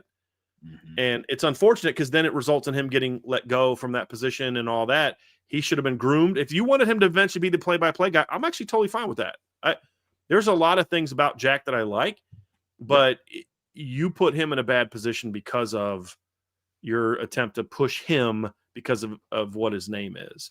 If he would have had to go through more of a normal process like a lot of other people do, then I think he would have been better. Because he's got the voice, he's passionate about it, and not I never thought Jack Collinsworth was faking excitement in the game. No, he was genuinely fired up. It's just he didn't know how to call a game, and he tried too hard with some of the phrases. Like he was trying to kind of part be Gus Johnson and part be and it's like you said, jumps up high into the sky. I'm like, bro, no, that ain't it. I'll say this. I think my favorite Mike Tirico call, it's tied between two. It was either Kyron Williams' run against North Carolina or Julian Love's pick six in 2017 against NC State. Those two calls were awesome. Those are probably my two favorite Tirico calls. That, and I think he did the Here Comes the Irish better than anybody that I heard at the start of games. Yeah, he was fired up when he would do Here Come the Irish. I wasn't a big fan of Tom Hammond, but Tom Hammond at the end of the UCLA game in 2006 was pretty fired up. He was genuinely excited about that play. Samarja! Oh. It was good. Yeah, but there aren't many better than Mike Tirico. But we got spoiled a little bit with Tirico because he's like literally one of the best play-by-play guys, if not the best play-by-play guy in the business. Yeah. I wish he was still doing Notre Dame games. I really do. Me too. I really do. Yep. Good one. Thank you for the super chat, Andrew. Michael S., assume you go to Marcus Freeman's next press conference. What 2 questions would you ask him? I'm just asking for an update on kind of how the week went with the offensive line. Is it business as usual, just clean some stuff up, or was there more of an emphasis on certain things? I would not ask about, are you going to bench Anthony Knapp? I would really want to know more about the process. Like, did you guys view it the same way we viewed it as far as it being a problem? Have you taken legitimate steps to say, hey, we got to get a better performance? Or is it just like, hey, we got to practice a little bit harder and play a little bit better? That would be the biggest thing. And then the second one I would be is, let's say, Coach, you say, and I'm not going to the press conference. That's Sean goes to press conferences. Coach, you've said in the past you play football, not football. With that being said, what the F was Sunday night's linebacker play about? Because you were playing football, literally playing football with your linebackers on Sunday night. Like, are we going to see a change there? What was the reasoning behind it? And what are you going to do to correct it? Because you neutered your linebackers in that game. Yeah, the 2 questions that I would ask Michael, he can't answer in a press conference because it would give away like game plan stuff. Not like I would ask him something that would have to be off the record because it'd be, gossipy, but I would just ask, hey, what are you going to do against Texas A&M to generate more pressure? And he's not just going to sit there and give me their laundry list of things that they're going to do against the Aggies. And then on the flip side, I would talk about, hey, what's going to be the game plan with the running back situation? Right. Actually, one thing I would ask would be, why didn't Jadarian Price see any more carries after rushing for 45 yards on one drive? Like, was it just the fumble? Was he hurt? Were you just trying to get Jeremiah going? Like, I'd be curious about that. Yeah, I would actually ask that. Like, fans get mad at reporters for questions they ask in the media because we don't ask emotional questions like they think they would ask if they were in the room. And that's that. Like, I get frustrated at some of the questions that are asked, if I'm being honest with you, because some of them, I mean, Trev and I have talked about this, but like, that's not the job of Tim Priester and Tim O'Malley and Sean Stiers and John Bryce to hammer the football coach in a way that fans would feel better about it. It's to get information. And when you go at a coach that way, he's not going to give you the answer that you want to give. That's not helping anybody. It's going to make fans maybe feel better, but that's not the job of a professional. The job of a professional is to learn things and get information that they can then put into a story to provide the fans. That's the job, not to get into an argument with the football coach or call out the football coach, unless like there comes a time when that's needed. After one game, that's not needed. I understand that. And I've never been threatened to not be allowed at a press conference because I asked a tough question, and I've asked tough questions in the past. But I even I would go to press conferences and I'd ask Brian Kelly a football question because I'm not there to pick a fight with Brian Kelly. I'm not there to make the press conference be about me. I've never been someone who wanted to ask a question in a way that it becomes a soundbite. Did you see what this guy said? That's not what those are for, in my opinion. And that's why I say, it's like, you guys, what do you expect them to say? Hey, we effed up. That's the stupidest call I've ever made in my life. Like, what do you expect them to say? They're going to give you coach speak. So if you're someone there to write an article, you're going to try to get something to help you write an article. And that's why we sit here and I tell you things. I'll break it down. I'll tell you what he won't tell you. That's my job. But people think that you go to these things and you're there to pick a fight with the coach or I'd say this to him. No, you wouldn't, because if you were there, you'd kind of get like, like, oh bro, God, I can speak on that firsthand. A year ago today, I was a fan. I mean, I wasn't full time with Irish Breakdown yet. And when you're in there, it was a little bit different for me because even outside of just staring Marcus Freeman in the face, you're sitting there and I'm surrounded by people that I listened to growing up. I mean, I had been working for Brian for like 4 months before I saw him in person at a tailgate, which is odd when you think about it. But even then, it's like, this is somebody that I talked to, listened to for the first 4 years of the Irish Breakdown podcast. It's different when it's in person. I had a buddy talk to me. He's like, man, if I was at Marcus Freeman's press conference, I would give him a piece of my mind. It's like, no, you wouldn't. Do you know how interesting stage that is? Yeah. To go. I mean, man. Not to mention, you would no longer have a job. Facts. Because if you went to a press conference and gave Marcus Freeman a piece of your mind, I'd say, I hope it was worth it. Because you're not going to work here anymore. Because you just embarrassed Irish Breakdown. This isn't time for you to bring your fandom into the press conference. You ask legit questions, pressing questions, challenging questions are totally fine.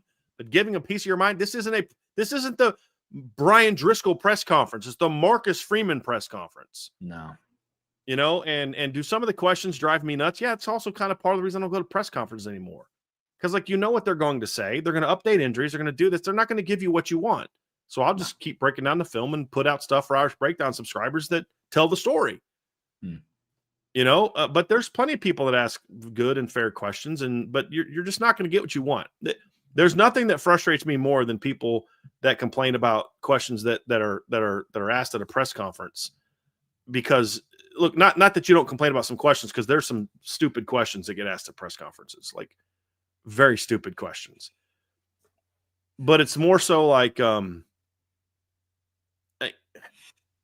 we're not there to hammer the football coach. That's not our job. Yeah. There comes a time and a place where the questions deserve more scrutiny. The coach deserves more scrutiny. That's totally fine. But losing a game on the road by 3 points to a top 10 team is not the let's put the screws to Marcus Freeman moment. It's just not. And if Marcus Freeman says because I think it was John Bryce, I think asked him a question about the O-line driven thing, which I thought was a great question, by the way. If Freeman gives him some coach speak answer, it's not John Bryce's job to say, hold on a second. Did you watch the same game that I watched, coach? Your offensive line got destroyed. And that's not hey, you asked the question, he tells a story, and it's up to you guys to be like, all right, I believe him, or that's the dumbest thing I've ever heard, or hey, that's coach speak, or whatever in between. It's not John's job to sit there and battle with the head football coach. That's not what Football Scoop or Irish Illustrated or anybody else pays him to be there for. I don't pay Sean Sires to go to press conferences and pick a fight with the football coach. You ask a question, he answers it. If you feel it needs follow-up. The other thing, too, is it's hard for them, the reporters that are there, to really do a lot of follow-up because you're only allowed to ask 2 questions. And they got stories to write. They have demands. They have to write a certain number of articles and do this and things. I can't afford to waste both my questions kind of picking at something Marcus Freeman said. Because now I'm like, well, crap, he didn't give me the answer. He's not going to give you the answer you want anyway. And now what am I going to write about? Because I used my 2 questions on a question that I knew he wasn't going to give me an answer to, but I feel better about it and fans feel better about it. That's not the purpose of a press conference. Could there be better questions there? Sure. You also have to remember there's 2 different types of reporters there. There's the internet, newspaper beat, and then there's the TV people. And they're both looking to get very different information from the football coaches. And, that's kind of part of the thing as well. And on Marcus Freeman's press conference, it's not separated like the player press conferences. Yeah. Player press conferences, the TV people are down here, and then the print people are up top, asking very different questions. That doesn't happen at Marcus Freeman's press conference. Another one from Michael S.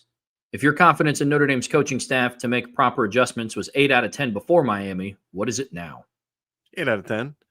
Yeah. I mean, if my thought was 8 out of 10 before, this performance was bad. But as I've said a bunch of times, if they would have played like this, if they'd have played exactly the same way again that they did against Northern Illinois, Stanford, and Marshall, if they would have played in those 3 games the exact same way they played against Miami, they're 3-0 in those 3 football games.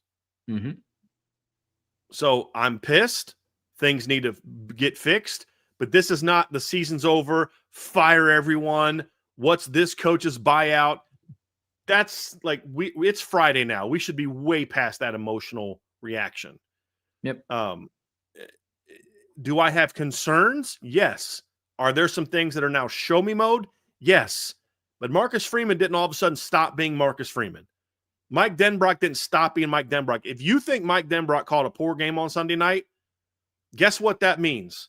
It means Mike Denbrock is no different than any other play caller in the history of football who have had bad games, if that's what you believe. But like, you act like he lucked his way into an offense at Notre Dame that set a school record for yards per play. Like, he lucked into that. And he accidentally gets the job at Cincinnati, a team that was terrible, went 4-8 his first year, and somehow developed Desmond Ridder into a third-round pick. And then he lucked his way into the LSU job and had them have their second-best offense in school history and produce a Heisman winner.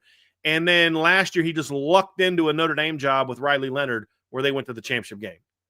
Or maybe the guy knows what he's doing, and if we did even accept that he had a bad game, which I don't necessarily, it wasn't a bad game. There's some questionable calls or some other things that were about execution. Even if we grant that, that doesn't mean that that negates all the stuff we have evidence of before that makes us realize he's a good coach. So, like, yeah, even if I accepted the premise that Mike Denbrock did a terrible job on Sunday, even if I accepted that premise, I have absolute confidence that Mike Denbrock's going to fix it, because if he did call a bad game and we know he called a bad game, he's going to know he's called a bad game. And anybody that knows Mike Denbrock knows he's a very competitive, fiery dude. And if he thinks he called a bad game, and I promise you he's like every other coach that knows when he called a bad game. I've known past Notre Dame offensive coordinators, and believe me, there have been times I've gotten phone calls after games because they just wanted to vent about their play calling. I can't believe I made that call. I've gotten those phone calls before. Most good coaches are very hard on themselves after games, and Mike Denbrock's no different. So I'm very confident he'll fix some things, as long as they can protect the quarterback more than a second and a half. So now I'm less confident on defense because I just don't know enough about Chris Ash. But I doubt Chris Ash is watching the game from Sunday night being like, yeah, this is a good idea. Let's keep doing more of this. I don't think that's going to be the case. So now if they lose to Texas A&M, then and we see some of the same things, now all of a sudden my confidence goes down. But one loss does not all of a sudden change the world that I live in or that I believed we lived in with Notre Dame. Yep. That's why I'm not sitting there saying Emil Wagner needs to get benched, even though I think he played worse than Anthony Knapp on Sunday night. Yeah. Because it was a bad night for Emil. Now, Trev, you brought up an interesting point when we were talking last night, and I do wonder about the additional weight. Did it slow him down? Did it hurt his conditioning? That is something to keep an eye on. Definitely something to keep an eye on with him. Yeah, I mean, him and Knapp, I mean, there was a lot of conversation this offseason around, finally over 300. We're finally over 300, consistently over 300. And that's a magical number that you want to get to. And when I go back and I pop in the film, Emil Wagner looked a step slower. Anthony Knapp, for some of his faults in pass protection last year, one of them wasn't his athletic ability. Anthony Knapp is a very athletic offensive lineman. There's questions around anchoring, but the conditioning level for Anthony Knapp was a concern, going out and being having the cramps that you had, not as hydrated as you probably should have been. And then with Emil Wagner athletically looking a half a step slower, was the additional weight somewhat of a problem? Definitely something I'm going to be keeping my eye on moving forward. That's for sure.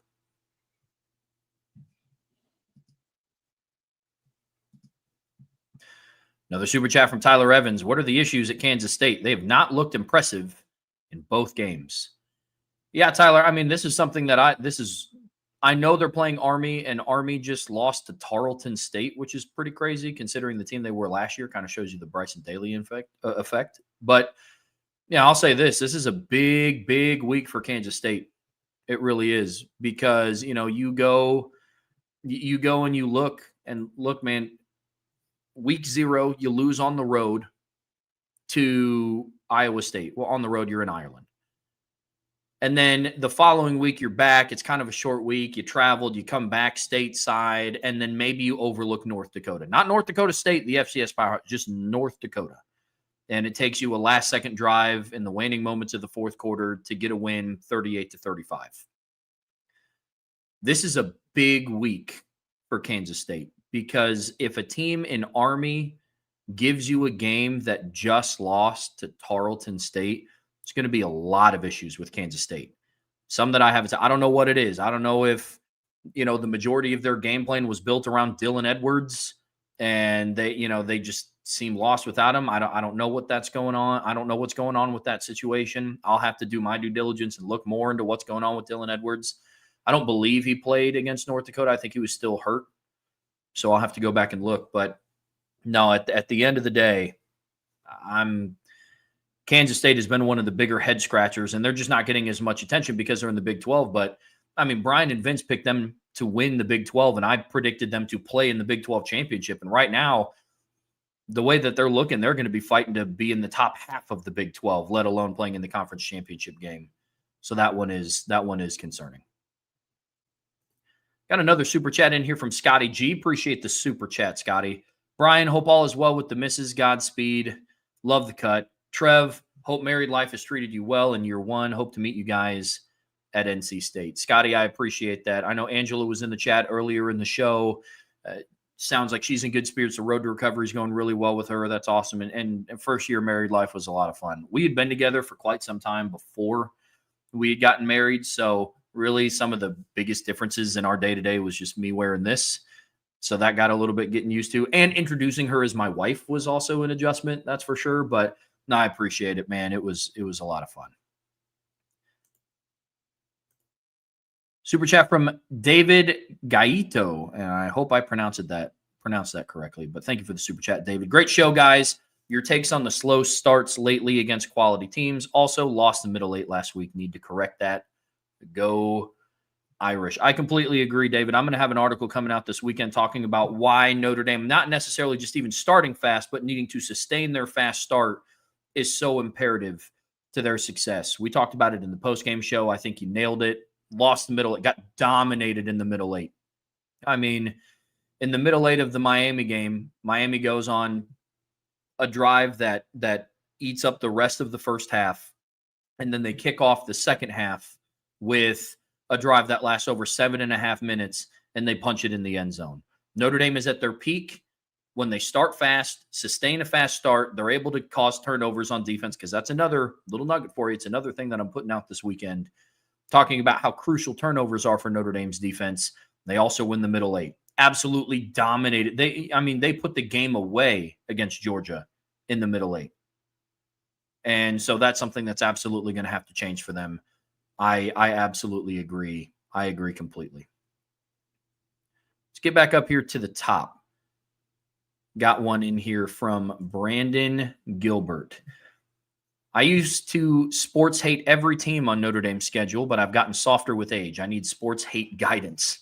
Who are your top programs and fans in sports to hate, and why? All in good fun, kind of. Brandon, I'm with you. We've talked before on this channel about rivalry games, and I think that there's a level of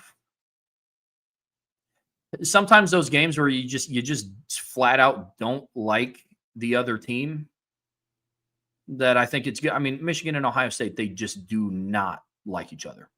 Don't like each other. And I think that that's fun and good for the sport. I really do. But look, man, at the end of the day, I don't hate any other sports fan base. There's fan bases that are extremely annoying, especially the week of when you play.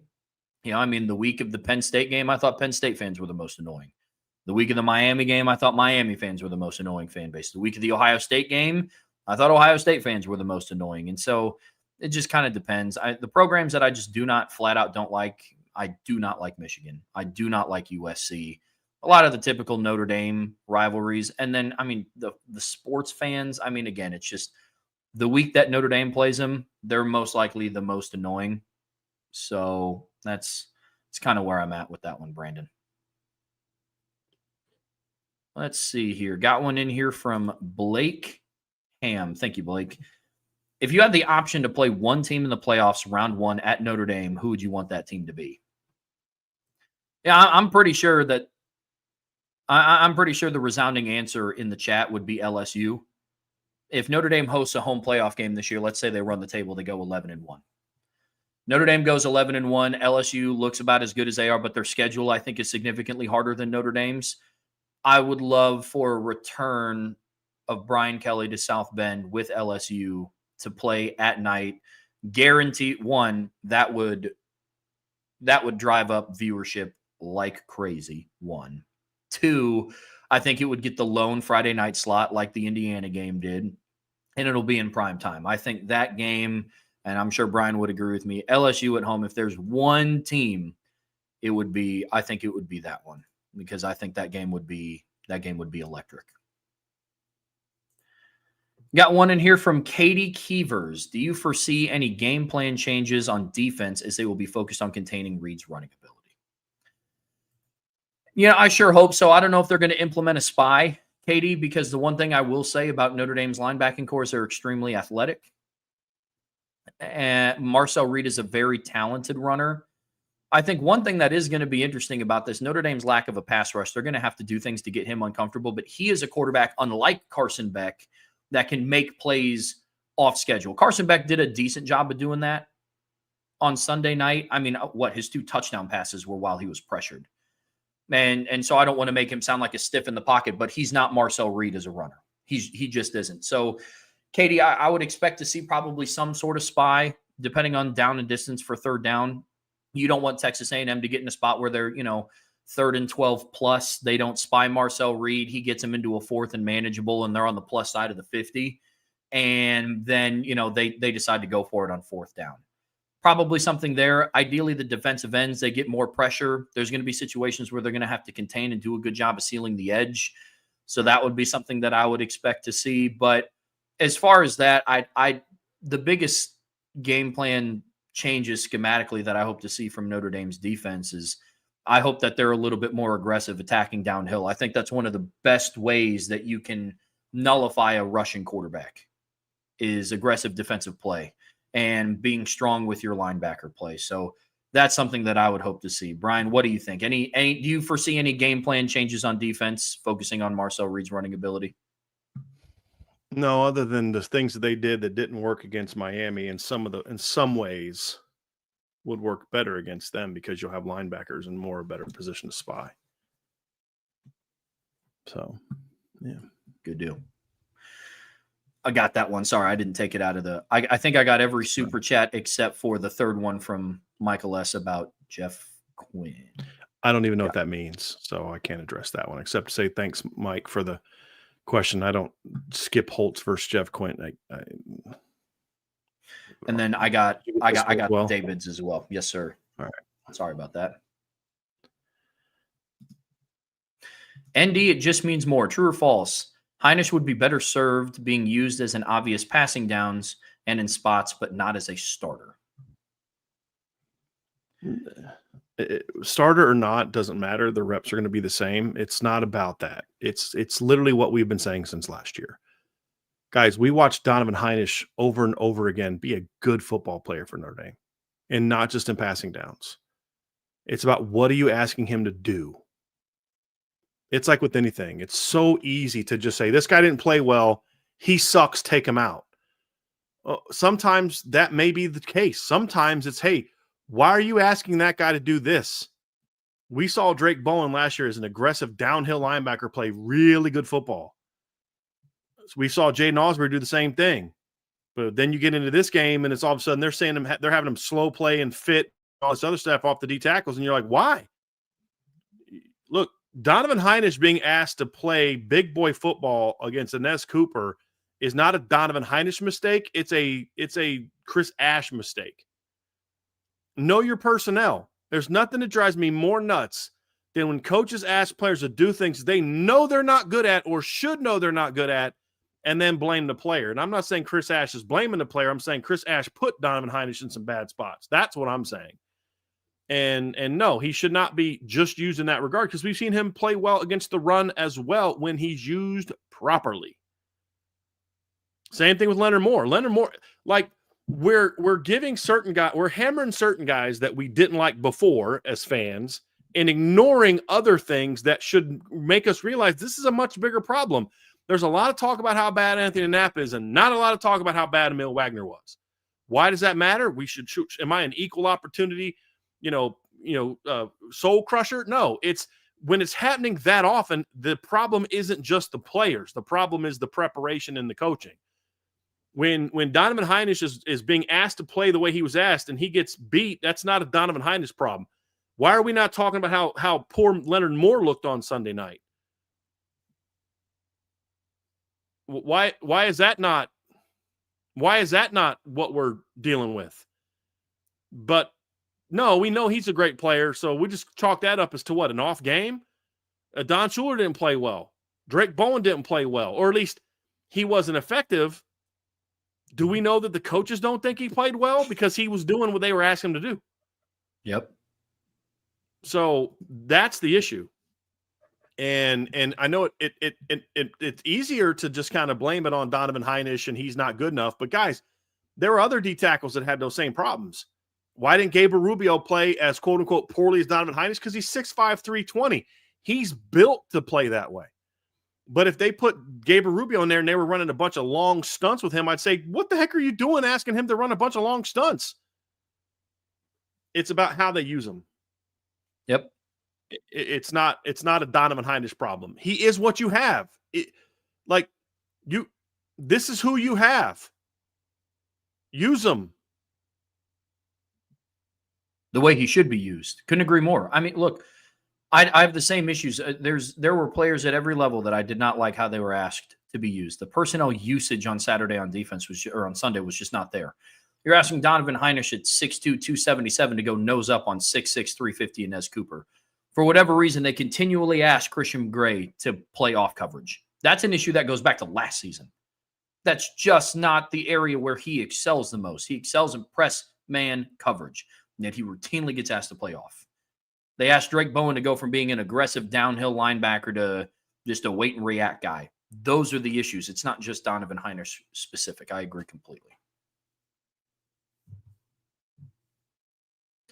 From Bobby S., were you surprised by the lack of energy and fire and excitement by the defense? Seemed like they played with no passion and energy. Very surprising. Looked kind of bored or something out there.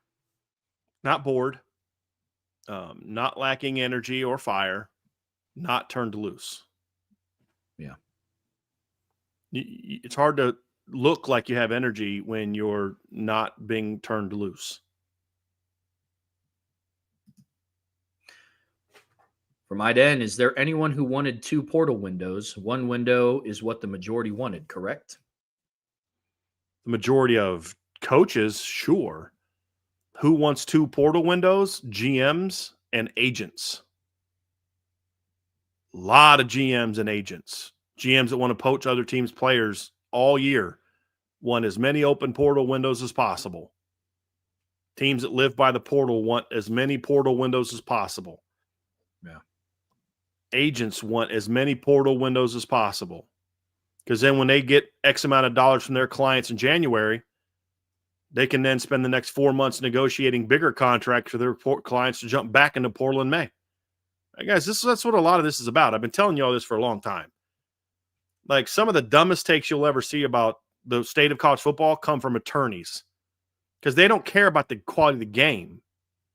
They care about making money and creating a system that allows them to be able to make as much money as possible. That's what this is about.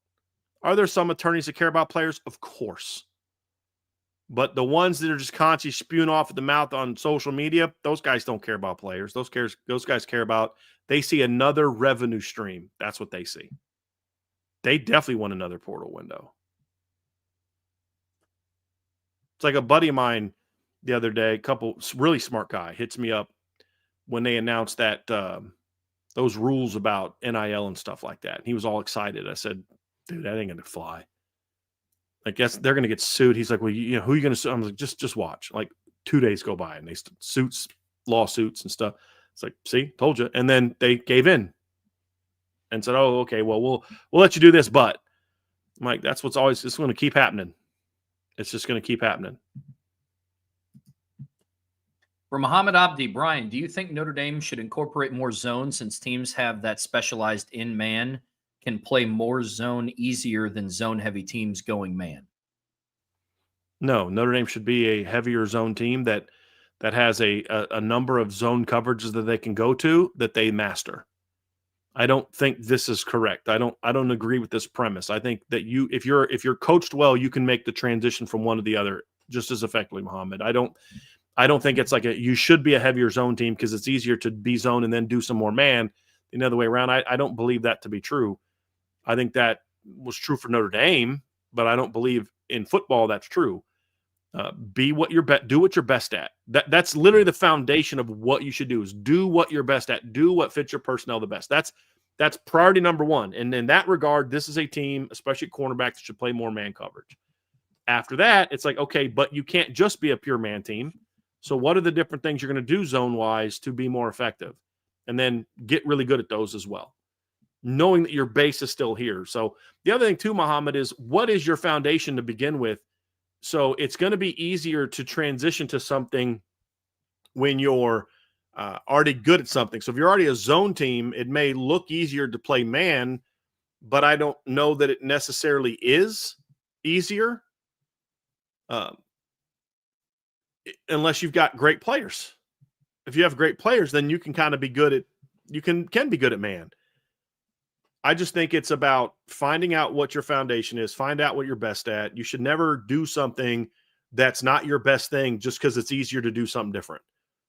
You're a man team, be a man team, but you also know that you have to be able to confuse play and do all these types. And you can do that without reverting to what we saw on Sunday night. Brandon Gilbert. I did answer this, but I left it in here because I wanted to get your answer on it too, Brian. I used to sports hate every team on Notre Dame's schedule, but I've gotten softer with age. I need sports hate guidance. Who are your top programs and fans of sports to hate and why? All in good fun, kind of. Brandon, I sympathize with your I used to do that a lot more when I was younger. It's like when I was younger, I didn't care that there were Notre Dame players that played for the Raiders. I still hated the Raiders. Now it's like, Dean McCullough, I like that guy, and they got Michael Mayer, and I don't hate the Raiders because I just don't care as much about the NFL. But no, I'm not so much a programs as much as I am. There are fan bases I despise. I think Penn State's probably the one that I dislike the most. Miami's up there. Michigan's up there. Those are the ones that probably are at the top of my list of fan bases that I hate. I used to really like the LSU fan base until Brian Kelly went down there. Now, with the exception of Insured by Big, it's a fan base that I pretty much despise because they're a nasty group of people online. Yeah, those are fan bases that I dislike. I'm not a big fan of Oregon's program just because I don't like the way that they're ran and have it for a while. I just, but especially now because I find Dan Lanning very unlikable. So I never liked Phil Knight and the money thing at Oregon, and there are just some aspects of the program that I didn't overly care for, but I didn't hate him. But when you put Dan Lanning in charge of that program, he's very unlikable, very, very unlikable. So they're now kind of on my list a little bit. But then there's other things about Oregon I like some of their uniform combinations are poo, and some of them I really like the ones that they had against Montana State. If they just would have gone with the O on the helmet instead of the duck wing, I'm like, those are some of the best uniforms in college football. I love the green and yellow like that. Love it. But I just don't like that wing thing. It's kind of like the Boise State Broncos. I hate that big Bronco they have on the side of their helmet. It looks weird. And did you see Nevada's helmets? They had their stupid stickers were the same color as their helmets. You couldn't even see it. Yeah, that was really lame. Really, really lame. But some other fan bases I talked about that I don't like. There's a couple other programs that I don't like. I don't know how you can't hate unless you're a Cowboys fan, I don't know how you can't hate the Cowboys right now. They're kind of a joke at this point in time. I don't even follow football, and I'm like, good Lord, that guy's an idiot. I don't even have a problem trading Micah Parsons. Teams do that all the time for different reasons, but just the reasons why you called him Michael. I'm like, he didn't call him Michael. He called him Micah, but he's got a Southern accent. And then I listened to the clip. I'm like, no, he called him Michael. He definitely called him Michael. Just like, dog, man, what's happened to that once proud franchise? But Like, NFL wise, I just don't care enough about the NFL or in Major League Baseball anymore to hate teams anymore. Like, I couldn't even tell you, I couldn't name more than 2 managers in Major League Baseball right now. Honestly, I couldn't. And I think Aaron Boone's still the manager of the Yankees, right?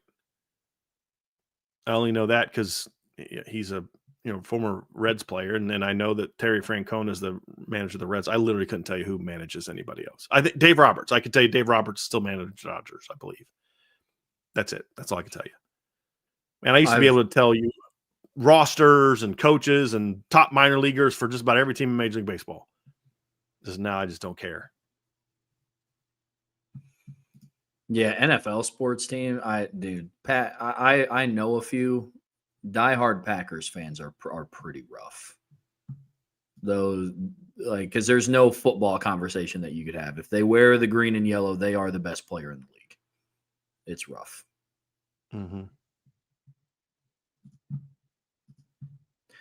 BK's personal chef, given our bye week, which 2 games should I tune into or watch and have in the background on Saturday?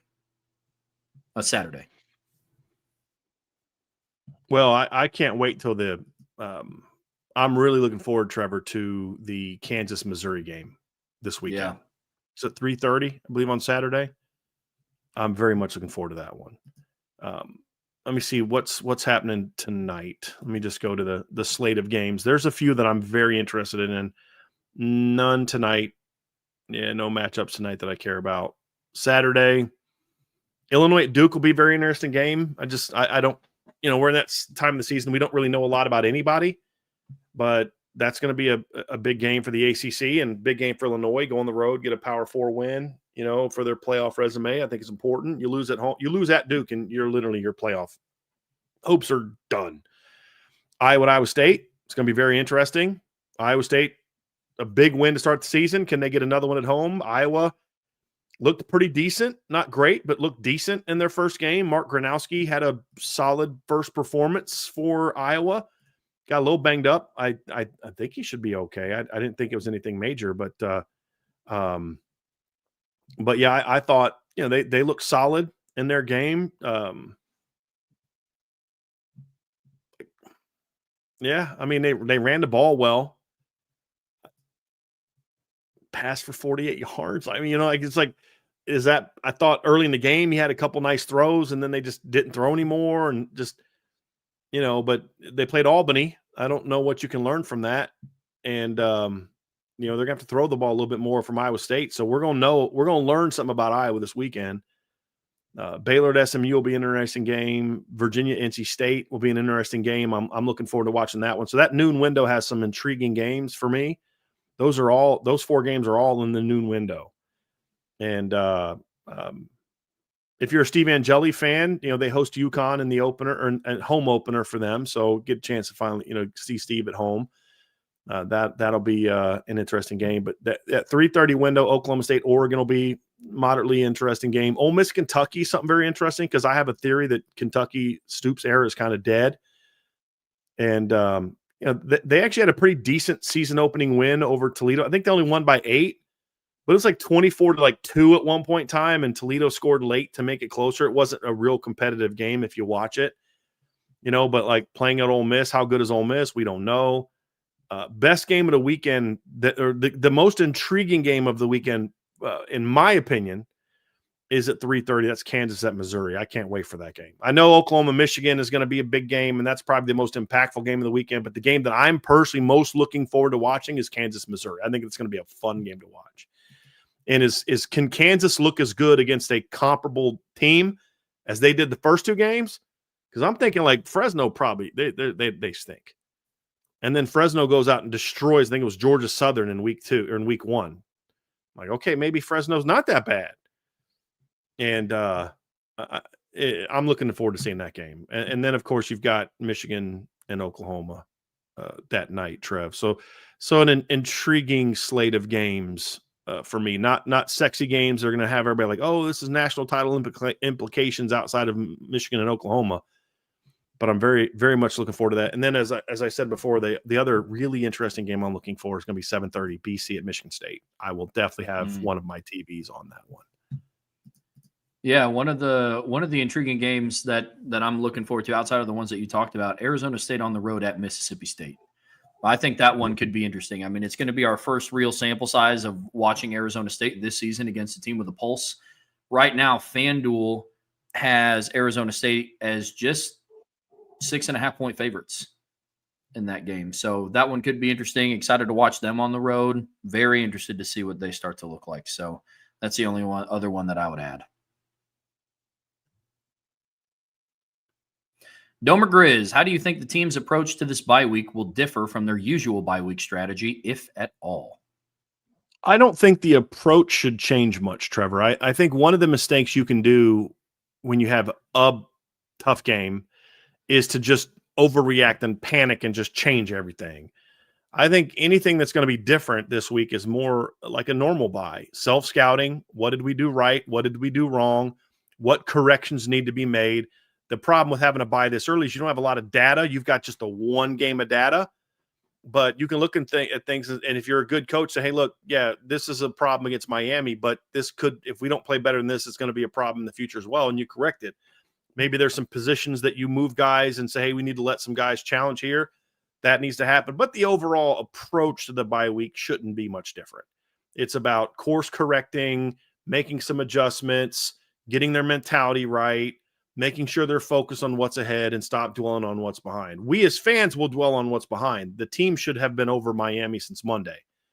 That doesn't mean emotionally you're not so pissed off about performances or not, but you got to start forward thinking, and the coaches have to start forward thinking with the thought of that forward thinking includes making corrections based on what happened in the past.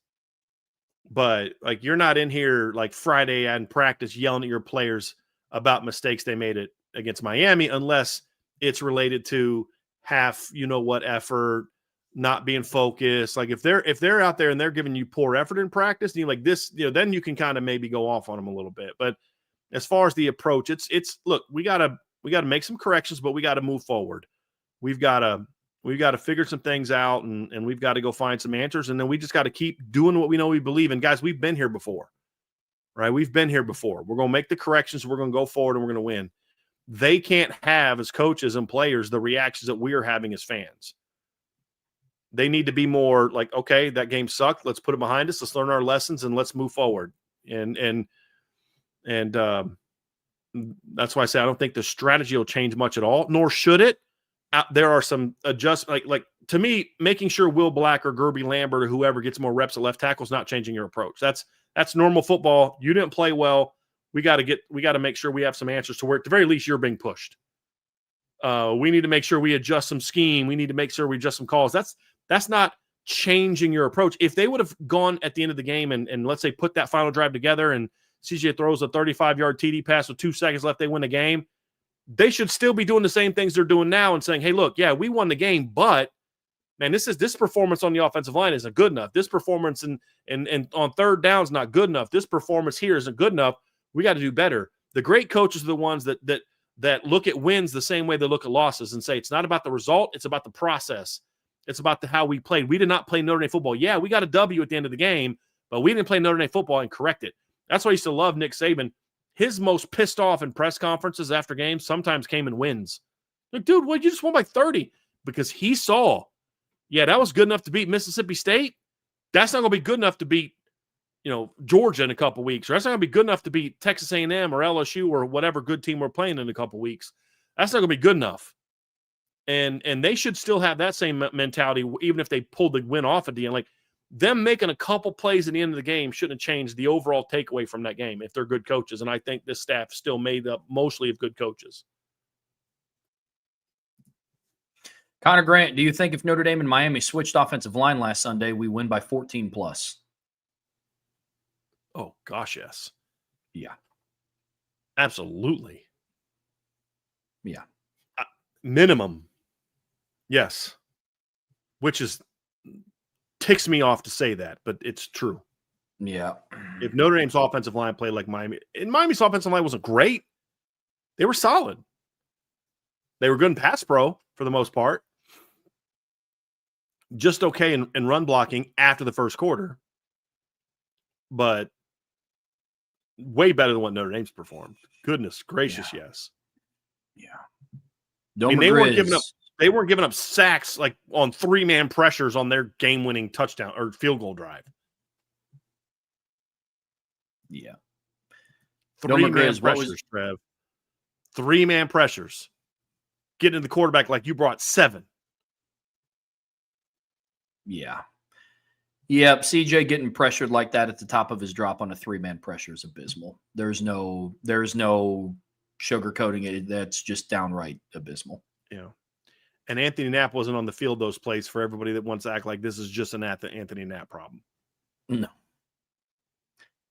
Domer Grizz, what was your evaluation of how Bryce Young played against Miami? What does he need to do differently against A&M to make more of an impact next weekend?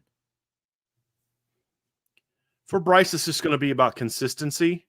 There were some snaps in the run game where Bryce came off and just rocked dudes. He wasn't letting it rip. He wasn't letting it rip the way that I want to see him let it rip. He was kind of thinking a lot, and I want to see him just go play ball. Pin your ears back and go on this play. I think that's going to really be the big thing for Bryce. I did not think Bryce played overly well. He had some good snaps. Overall, he didn't play great. There was also some times I didn't think they put in some great positions. The move Bryce to D-tackle conversation should be dead now after watching that game. After a couple of the snaps where they kind of not slanted, but stunted him inside before shifted him inside before the snap. He's still a sophomore. I told you guys this summer, I don't know that this is the year that we see that major breakout from Bryce. We're still going to see a little bit of a streaky up and down version of Bryce. That's just who he is right now. And you have to learn to accept that. But you want to see, as the season wears on, more of the positive flashes showing and less of the negative flashes showing. Yep. Super chat from Tyler Evans. Thank you, Tyler. Is there any coaches already that are on the hot seat if things don't change quickly at their program? Mine is Pry at VT. I would agree with that, Trev. Yeah. I think that's a fair one. Trying to think of, I'm going through the week one. I don't know that there was a lot of coaches that, I thought going into the season that Scott Satterfield was a little bit on the hot seat, but I think his team, they lost, but I thought they showed me some poise. They showed me some fight in that game. They got beat by the more talented team, but they took them down to the wire. They had their shots at the end. They just got beat by a more talented team. I think in a lot of ways, Cincinnati kind of outcoached Nebraska a little bit. Nebraska just had better players. I don't know if you agree with that, Trev, but so we'll see if they can build on that. I don't know how you watch Wisconsin and don't think that guy's in trouble. I was just about to. Luke Fickell was going to be mine. I mean, yeah. I would say along with Pry at Virginia Tech, I would say Luke Fickell at Wisconsin. Yeah, let's go. So going through some others. I mean, there's a lot of new coaches around. Dave Aranda, that was a really tough start to the season. You missed a golden opportunity to solidify some things. I wouldn't say he's on the hot seat yet, but they got to go at SMU. They start 0-2. All of a sudden, the conversation gets a little bit louder. I mean, look, I don't know if he's on the hot seat from as far as getting fired. I don't know what the buyout situation is. I don't know what kind of money the Alabama boosters have. I know that's a school that's got a smaller endowment relative to other places, which means it's not a huge, financially successful fan base that gives back to the program. So I don't know if he's on the hot seat in regard to getting fired, but it is an incredibly hot, toxic environment right now for Kalen DeBoer. And it's not just that they lost, Trevor. There's a world in which I could say, you know what? I feel good about this Alabama team still being able to achieve its goals at the end of the year because they got beat. Florida State played their butts off. Alabama battled. They kept coming back. Punch, counter punch, punch, counter punch. Man, what a great game. Bama's got to clean a couple things up. First time starter quarterback, blah, blah, blah, blah, blah. Bama's going to be okay. There's a world in which a loss, you can come out saying that just because you lost, it doesn't mean that something's terrible. It's the way they lost. They got out physical by Florida State. Their players weren't playing. There was not all of them. There were too many players that were playing with just no fire. Everybody's pointing to that one safety not hustling on the backside. That'll happen, but there was a lot of that on Saturday. I mean, from them. Their star player in Ryan Williams looked like he just wanted nothing to do with being down at Doak.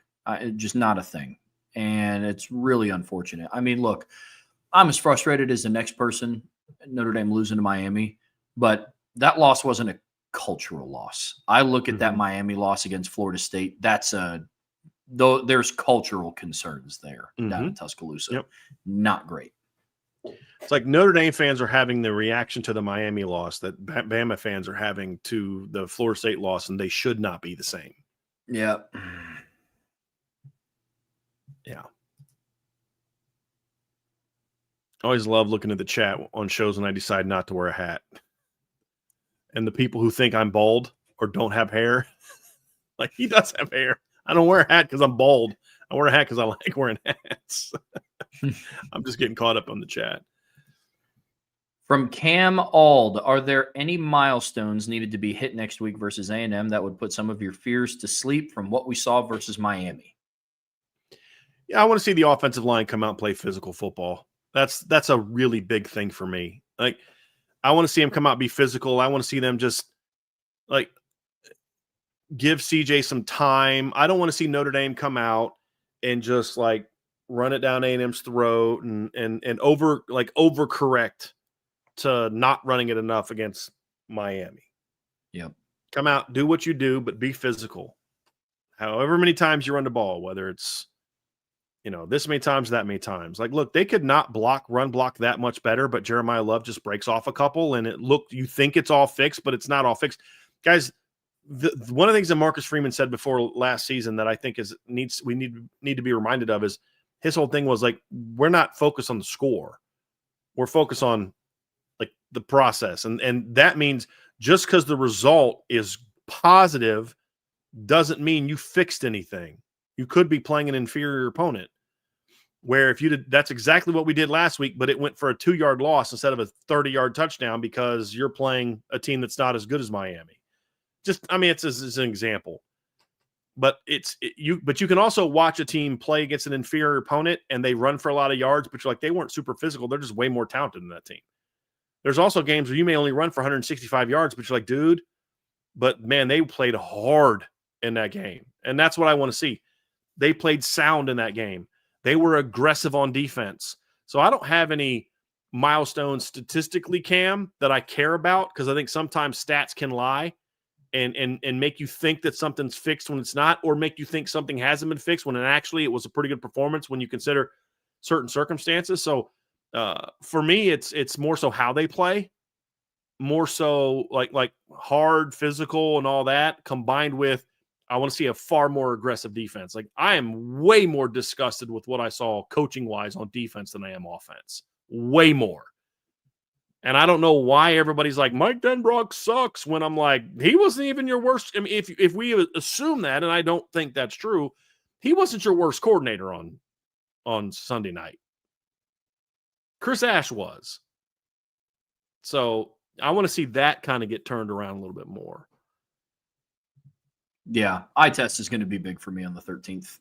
That's for sure. A big picture.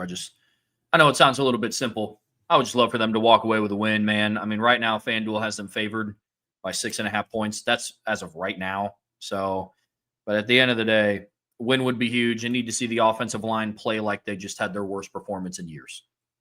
That's how I want to see the offensive line play. That they are as upset about it because they have a high standard. That's not really something you can quantify in a stat. I mean, to Brian's point, they may give up less pressures overall, but there's no Ruben Bain on Texas A&M's defensive line. So, on paper it could look better, but it doesn't necessarily mean the issue is fixed. So just play with fire, and then I'm with you on defense. Just be aggressive, attack on defense, and don't be passive. No calisthenics coming out of your stance.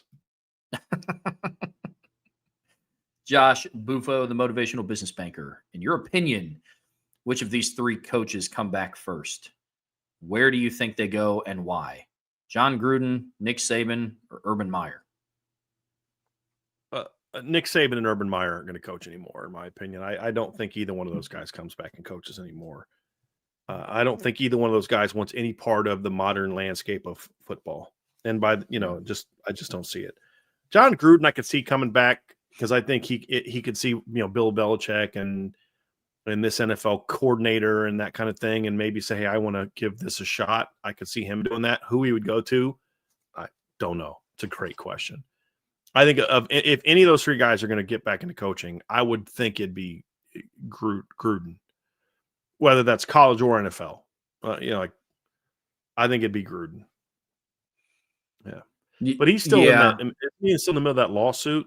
Like, I know that they just ruled that his lawsuit can go forward. I don't think he won the lawsuit. I just think that it was a win for him that it gets to move forward, but I don't think it's over yet. So I think until that's over, I don't know that he's going to be getting into doing any coaching. Like, I know he says he talks about it because I think he loves football and loves coaching, but I think some things legally have to get worked out first. And I don't know that. Yeah, I'd be very curious. Look, his comments recently were not made just emotionally about, the SEC and coaching again. I mean, that was said for a reason. His agents seeing what kind of calls get fielded from certain schools about, oh, is he really serious about that? But that's why I think he's the only one that I could see getting back into coaching based on where we are right now. Yeah, if I had to rank them in order, I'd go Gruden, Meyer, Saban. I just don't think Nick Saban comes back to coaching. I also don't think Urban Meyer does, but if you were to ask me who I thought between the two, I would say Urban Meyer. I think Nick Saban's done, and I think he should be. So, another one from Josh. After week 1, what would be your new starting offensive line? Please include Jagasaw. Well, I can't really include him because he's not able to play. He's not healthy to play. But so, like, here realistically, here's what I think they should do. And I put this on the Irish Breakdown yesterday. If you want a real football coaching answer, not a fan answer, not a it'll make you feel better answer, just plug this guy in. Here's what should be done. Will Black needs to move to left tackle and left tackle only, like today, and let him start learning. And I would have a plan against A&M where I'd bring him in, maybe the third series, and I'd practice that. Third series, you bring him in. If you're not comfortable with that, let's say if you get any kind of lead, I would definitely bring him in. But I would start rotating him in now. And that's the one thing I would do, but have him practice there. If he's not ready for that, then maybe you do that against Purdue. If you're like, hey, we're not comfortable with him going in there against A&M because we just started putting him at tackle. We wasted a month of camp playing him at guard because whatever dumb reason that went into playing him at guard, it was dumb. We can just all admit that. He should have played every single snap of fall camp at guard or at left tackle. I would move Matty Augustine to right tackle and let him start practicing there to kind of push Emil a little bit. And, I'd maybe consider seeing Gerby some looks at left tackle. That's something they should consider as well. But this week is more about let's give some guys some looks. But against Texas A&M, I mean, your starting lineup's probably going to look the same as it did against Miami. And that's okay as long as you're now in a position to start pushing guys in competition. Because like what you don't want to do is put a kid in a spot where he's not ready for. Well, why is Will Black not ready? Because you spent a freaking month playing him at guard. Like, why is Gerby not ready to make an immediate transition to left tackle? Because you've been having him play on the right side and you've had him play right guard, which I'm fine with. I mean, it's something they should have done is put Gerby at right guard when Jagasaw got hurt. But, now it's like, look, this is something that you've got to give it a look. And then when Jags comes back, depending on how well those young guys are playing at left tackle, I'd move him right into left tackle. I mean, that's the most likely option unless Will Black gets thrust in there and he looks like $1 million. And, he'll have his freshman mistakes and freshman issues, but you're like, okay, we found our answer. Like CJ Carr. CJ's got stuff he's got to clean up. CJ made mistakes on Sunday night. CJ had some bad RPO reads. He had some throws he needed to hit that he missed. He was far from perfect. But considering redshirt freshman on the road, first start, et cetera, it was a really good performance. So I'm not going to evaluate Will Black and start number 1 the same way I did Joe Alt in the second game of the 2023 season. He was in his third year as a starter. But you're like, okay, we can clean those mistakes up, but this kid's has a very bright future, and he's just going to get better and better and better. Okay, cool, that's great. If he's not doing that, then I'm putting Jagasaw in there at left tackle when he comes back. That's an easy solution. Right guard, I'm not panicked as much about. Like, it's two guys that were really playing their most meaningful downs. I'd say, hey, let them, kind of compete, unless you just flat out do not think Will Black is ready to play as a freshman. Like, just no way he's not ready to play. If he's not ready to play, and again, I won't know this because I'm not at practice, but I'm saying if they know, not what Rudolph thinks, but what the entire staff thinks is like, look, we love Will Black. He's going to be a future star. But just like Mike McGlinchey, just like Ronnie Stanley, just like Quentin Nelson, just like Liam Eichenberg, he needs a year to redshirt. Just like they thought with Joe Walt, the only reason Joe Walt played in 2021 is because of all the injuries at the position. That's when they started working him in at tackle at tight end, and then eventually made the move because of all the injuries. I mean, they lost 3 left tackles before they turned to Joe Walt in 2021. Let's not forget that. But a lot of those other guys needed a year to develop. That's fine. Then if that's the case, then you move Gerby Lambert out to left tackle like now. And that's what he's playing this week. And either make the move or at least let him get some work there. And then when Jags comes back, you slide Jags in at right guard. One of those two things needs to happen right now. And I also believe from some of the things I've heard about how well Matty Augustine's looked in camp so far and in the spring, I'd put him at right tackle and say, hey, Emil, this captain or not, that's unacceptable. And if you can't fix that right away, if I see anything that remotely looks like that on Saturday against A&M, then, your hold on that position is not as strong. I think Emil's going to bounce back. I do. I think he's going to bounce back fine. I think he's going to be – I don't think anyone's going to be more upset about his performance than him. Like, I don't think a single fan – you may think you are. You may think you're more mad about Emil Wagner's performance than he is. I promise you're not. And, so I think he'll bounce back. I think Anthony Knapp will want to bounce back. It's not about want to with him. It's about, does he have the feel for the position to bounce back? So that's what I would do. So ideal world, left to right, Black, Schrouth, Craig, Lambert, Wagner against A&M. Perfect world. Everything goes perfectly. Knapp looks like $1 million. Most likely it's going to be exactly what it was against Texas A&M. Against Miami. Yeah. And then when Jags comes back, slide him at left tackle. That's the most likely thing that's going to happen based on what we know of Joe Rudolph. But if it was up to me, I'm pushing Will Black or Gerby Lambert, one of the two, at left tackle and saying, all right, go win the job. Here's the question, Trev. If you were confident, okay, we're turning the job over to Will Black, what do you do with Anthony Knapp? Do you leave him there as insurance in case he's not ready, or do you say we're going to put him at right guard and let him battle for that spot? What do you do? I would ease him in at guard. I wouldn't just let's say that they make the decision to start Will Black at left tackle. I'm not starting Anthony Knapp at right guard against Texas A&M. I would want to work him in. Now, maybe they did that this week at practice. Who knows? I doubt it. But it would be more of a transition to see what happens. And then the question is, what do you do with Charles Jagusah when he comes back? So I think big picture, I think I would leave Anthony Knapp at left tackle for the time being for insurance, and then slowly work him in at right guard if the performance of Sully or Gerby doesn't, pick up, because there were some good signs that we saw from them on Sunday. But that's what I would do for now if I was in that scenario. I just want to bring this up real quick from Ghost X. He says, do you believe the injury to Gerby in the spring had a domino effect on the O-line? Had he been training at left tackle during spring, pushing Knapp, changed the outlook at Miami? Number one, Gerby did a little bit at left tackle in the spring. He did not play much at left tackle. There's this thing going around that I think is now some spin from inside the Goog about, Gerby was going to challenge, but he got hurt. Gerby played very little. If Gerby Lambert was truly challenging Anthony Knapp at left tackle, he would have played left tackle and left tackle only at the very beginning of spring practice.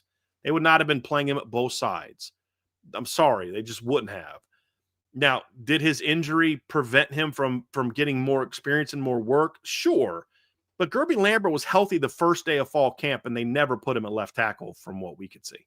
Certainly didn't do it from the first practices of the month.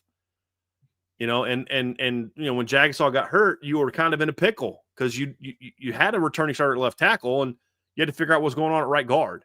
So I think it's the Jagasol injury that more so has created the domino, because if Jagasol's healthy and you're just like, dude, Knapp ain't it, it'd have been a lot easier to slide Jagasol out the left tackle had he not got hurt. And then Gerby could then slide in at right guard. But guys, if they had any intention of actually letting Gerby, I shouldn't say they, if Joe Rudolph had any intention of actually allowing Gerby Lambert to push Anthony Knapp at left tackle, he would have played a lot more at left tackle in the spring. Not played a little bit there, but a lot more at left tackle in the spring. So I don't believe that they did anything. And if they thought anything other than Anthony Knapp's our answer at left tackle, they would have not have wasted a second of him playing guard. Well, he played a little bit of left tackle. All I know is jersey scrimmage, practice. Every time we saw a practice clip that had Will Black in it, he was playing guard. Every time. So did they play him at summit tackle? I guess. I don't think they're going to completely lie to us, but it wasn't much. Like, that just tells you that in Joe Rudolph's mind, he had his left tackle. I don't, so like, they can talk about, well, this guy that Joe Rudolph believes that he has his left tackle of the future. That's exactly why he moved Charles Jagasol to right guard, and it's exactly why he had Will Black playing guard, because he thinks he has his left tackle of the future. I don't agree with that. So, no, I don't think Gerby not getting hurt, I don't think changes anything. I think it would have made Gerby maybe play a little bit better against Miami. I don't think it would have. I don't believe that that's what we're seeing from that. And it's a fair question, Ghost, and it is, but I just think that we have to accept the fact that Joe Rudolph believes that Anthony Knapp is a left tackle. If they thought there was any hope, that any chance at all that he was going to play like he did against Miami, forget the cramps and all that. Like, because like I'm so sick of that being an excuse, because we saw performances like this last year from him. They wouldn't have moved Charles Jagasol to guard before fall camp even, or spring practice even started.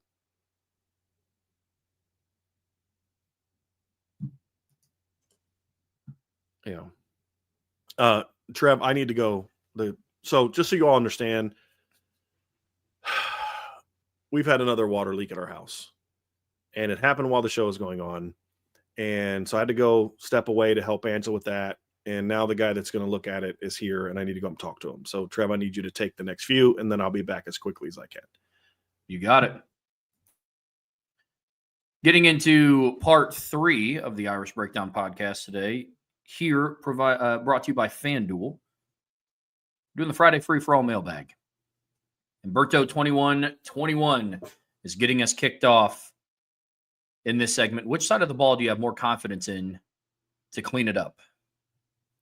It's a great question. Right now, I would say the offense. Because offensively, there's one unit, every unit needs to be improved. Running back's footwork needs to be improved. CJ Carr's debut was fantastic, but he has a ways to go before he's a finished product. The wide receivers need to play with a much bigger sense of urgency. And obviously the tight end room has things that they have to clean up. The offensive line is a big hitter. And I don't know how big of a turnaround they're going to have with just one bye week. I think it's going to be just another one of those long, grueling seasons of each week they get a little bit better. But I have more faith in the offense. Why? Because defensively, you have some question marks around your overall scheme. To Brian's point earlier in the show, they were playing a lot of football. They weren't playing a whole lot of football.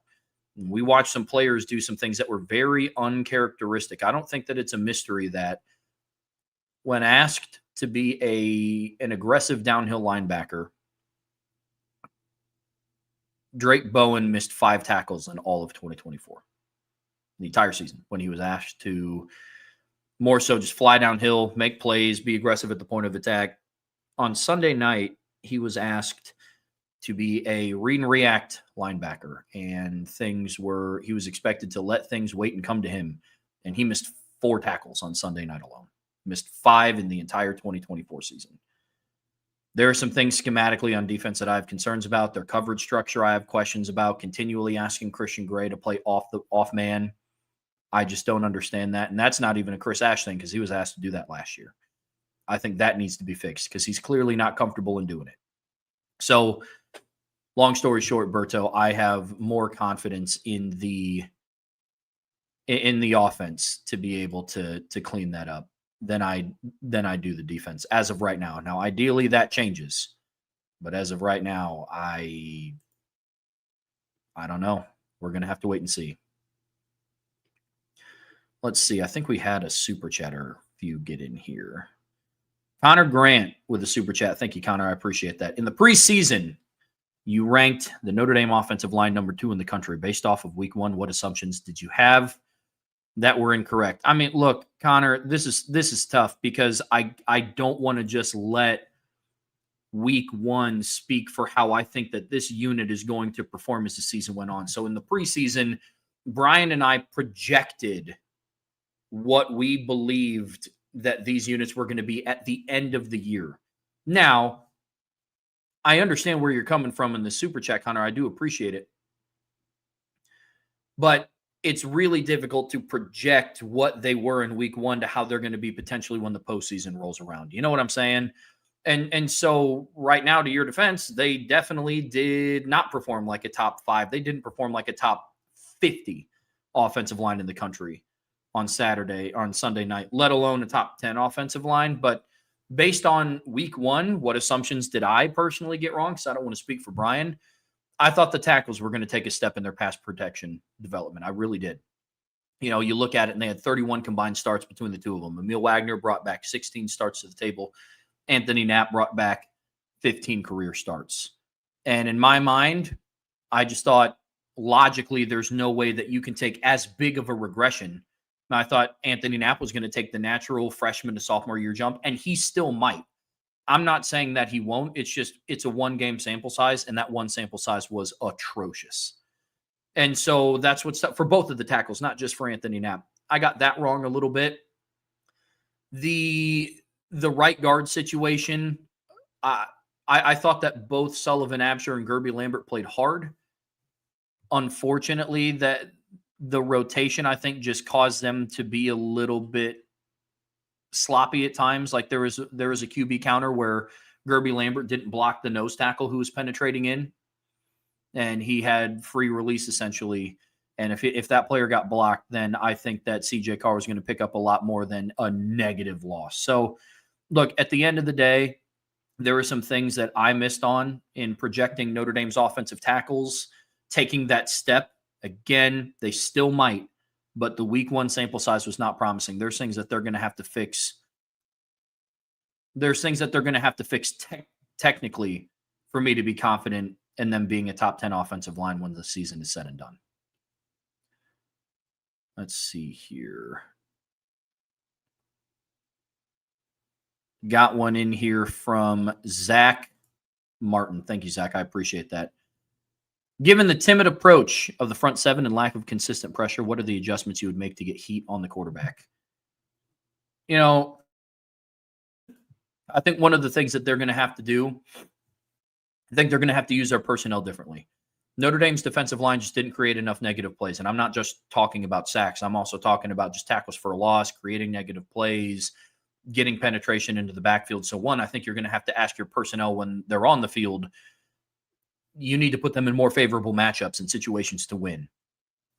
Lining up 6'2", 277-pound Donovan Hinish against 6'6", 350-pound Inez Cooper is not the recipe for success. Now, that doesn't mean bench Donovan Hinish. That's not what that's saying. And that doesn't mean play 6'5", 322-pound Gabe Rubio for 80 snaps. That's also not the answer. You need to put your guys in favorable matchups. You need to do things that let Donovan Hinish go on longer stunts. Like the play that the final sack that he had against Georgia, he didn't line up at defensive end. Looped around the outside tackle and beat Monroe Freeling to sack Gunnar Stockton at the end of the game. Put them in more favorable situations that way. I talked about it at the end of I talked about it in the post game. They also need to put their players in a spot where, like, you need to get more creative with linebacker blitzes. For whatever reason, linebacker blitzes at Notre Dame just they don't get home. You need to get more creative than just having a double A-gap linebacker blitz and slamming into the center, because it just doesn't get home. Chris Ash and Max Bull are going to have to do a good job of sitting down and designing different ways to get pressure with your linebackers outside of just lining up Kingston or Jalen Sneed on the edge. I think those are two things that have to happen. I think you need to start running more line games. I think that you need to put your players in a position to succeed better. I think there were a couple times where they aligned. It was not necessarily an odd front, and I know Brian would know the word for this, but they would basically move. They would shift Jordan Botelho on the inside on third down passing situations. He's somebody that needs to be able to win on the edge. So I think those are some things that could help. And then overall, just scheme. Just don't be as timid, because Zach, to your point, it was somewhat of a timid approach. But in order to get pressure on the quarterback, they have to start winning with their defensive linemen, and it can't just be as simple as, hey, let's roll out our starting 4 defensive linemen and just beat your man. You're gonna have to get creative, gonna have to moving forward, or else their defensive line is going to struggle getting pressure. That's really frustrating. Got one in here from Bob Alvey. Do you feel comfortable we will have a competent defensive game plan for a running quarterback? Do I feel comfortable? I guess if I had to put it on a scale of 1 to 10, I guess I'm somewhere at a 5. I'm right in the middle. I haven't seen Chris Ash at Notre Dame game plan for a mobile quarterback. And I'm sorry, that sounds a little bit like a cop-out answer, but at the end of the day, I just don't know what that's going to look like. I have faith in, Max Bulla and Al Washington and Mike Mickens being able to game plan for a mobile quarterback. I have confidence that Marcus Freeman has seen his fair share of mobile quarterbacks. If Al Golden was still in town, this would be one of those where you kind of force Marcel Reed to throw the football. He is somebody that, in my eyes, after watching him, he's still not a complete passer, I guess you could say. So he's somebody that I would force to make plays from the pocket, because when Marcel Reed is off script and he's able to break contain in the pocket and he's able to make some things happen down the field, that's when he's at his best. But if he has to drop back and read a defense and dissect different coverages, that's when you can beat him. So I would say my coverage is somewhere around, or my comfortability around it is somewhere at a 50%, if I had to be honest with you, Bob. But it's just one of those things that I just haven't seen Chris Ash do at Notre Dame yet. It's just one of those unknowns that we're going to watch it unfold. So I can't weigh too way on one side or way too way on the other side. And I'm not letting their performance against Carson Beck, who's not a mobile quarterback or running quarterback, really affect that too much. So that's where I'm at with that one, Bob. Brian, any other thoughts on this one? All righty. No. Did you get rid of the questions you've brought up? Yep. Have you just kind of going in order? Okay. So I'm trying to find where you are. Oh, no, I haven't been going in order because some of the other ones we haven't covered weren't unstarred. So I just went through and found ones that we hadn't. Okay. Any question that I brought up have been unstarred. Okay. Berto 2121. Which side of the ball do you have more confidence in to clean up? I answered this one already, but I left it in there because I wanted to get your thoughts on this one too, Brian. Well, schematically offense. I can't say either side of the ball because I have more confidence that schematically Mike Denbrock's going to make some changes and adjustments. I don't have a lot of faith right now in Joe Rudolph fixing the offensive line. He did some things last year that we liked and we praised, and I hope that he can do that again, and hopefully he can right the ship. But I just need to see it.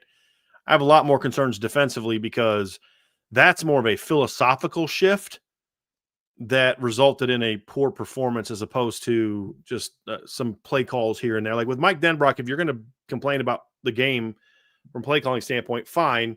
There's some play calls here, some play calls there. We talked about they should have just kind of stopped calling some RPOs in certain situations when it's 2nd and 2. You don't need to RPO it, just hand the ball off, that kind of thing.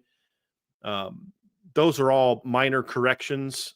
Some of the not throwing it down the field. Well, I'm not going to throw the ball down the field or over the middle on a wet field in my first start of a quarterback's career.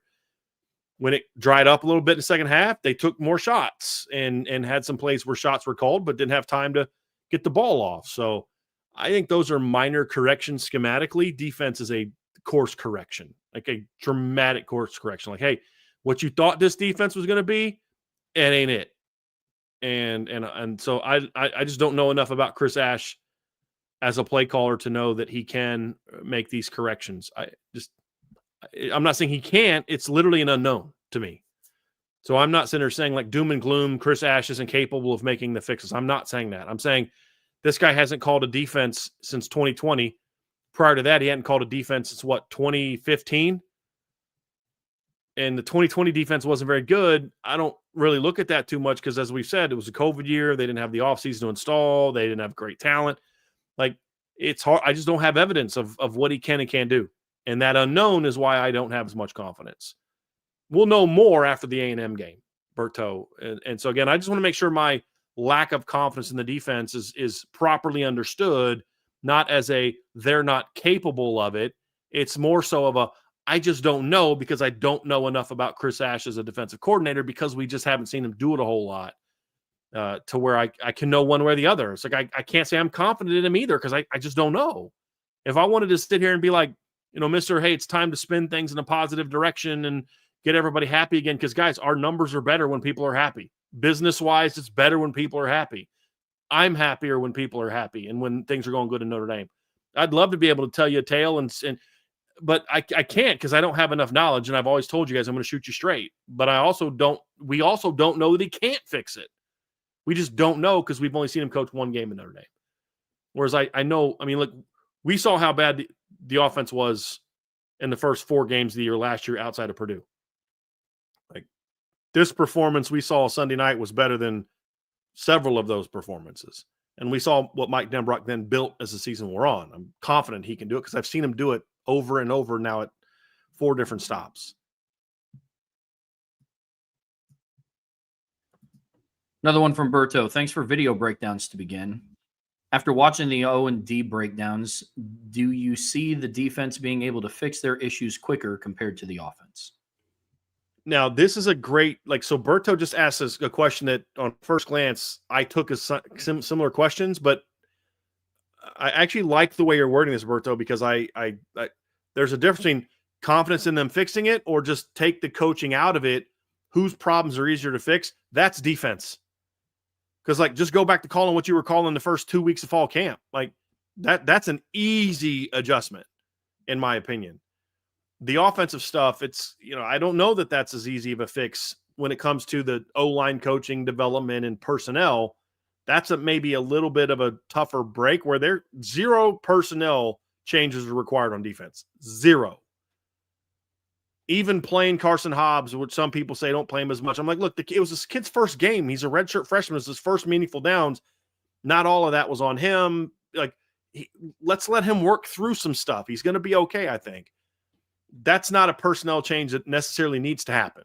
Now, there are some personnel changes, Trev, we may look at and say, hey, this is what I would do. That's what I would do differently. And that's fine. Like, put Josh Burnham in the starting lineup.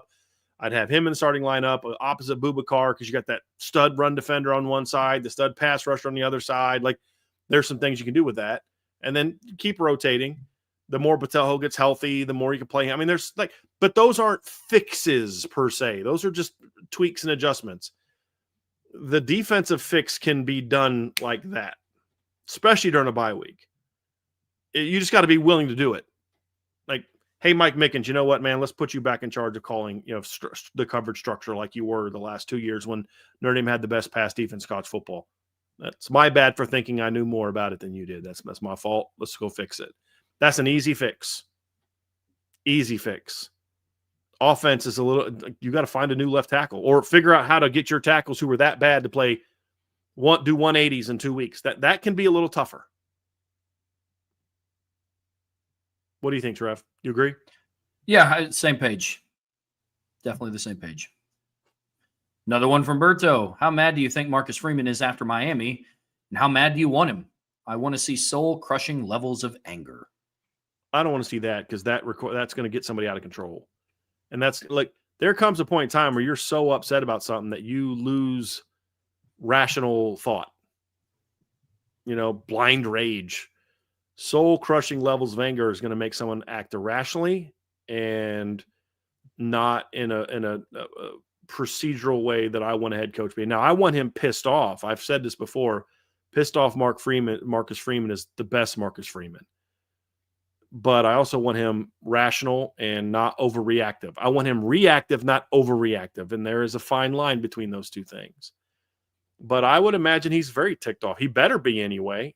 If I find out he wasn't that upset by it, that's okay, then I don't know that we've got the same Marcus Freeman that we had last year. But pissed off and angry are two different things. I don't want him angry. That's not the kind I want him ticked, because ticks fixes it and is rational. Never want to anger is when you kind of fly off. In my opinion, you fly off the handle and you're not thinking as clearly and you're making emotional decisions, not smart, rational, practical decisions.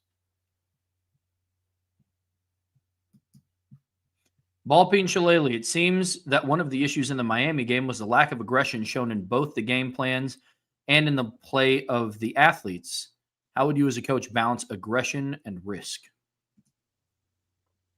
I don't think you need to balance it. I don't think that aggression comes with risk. If you're a smart football, like Al Golden's defense was very aggressive. They very rarely gave up big plays until you got to the title game in USC, and those were mistakes. I think you can be an aggressive defense and a sound defense. Like I think people think aggressive, and I think they mean they're thinking bring 7, and no, that's not what I'm talking about. That Al Golden's defense was very sound, but it was very aggressive. It wasn't out of control. It wasn't it wasn't like Brent Venables' defenses back in the day where soon as you don't have Christian Wilkins and Dexter Lawrence and guys like that anymore, all of a sudden you're giving up a lot of big plays. It's not that. I think anything could be the athletes was also due to the game plan. Also, well, anything can be risky when you're not playing to the strengths of your defense. Notre Dame ran a very risk-averse defense on Sunday night, and they were absolutely not free of mistakes. When you ask players to do something that they're not suited to do, that's the risky part. That's the risk.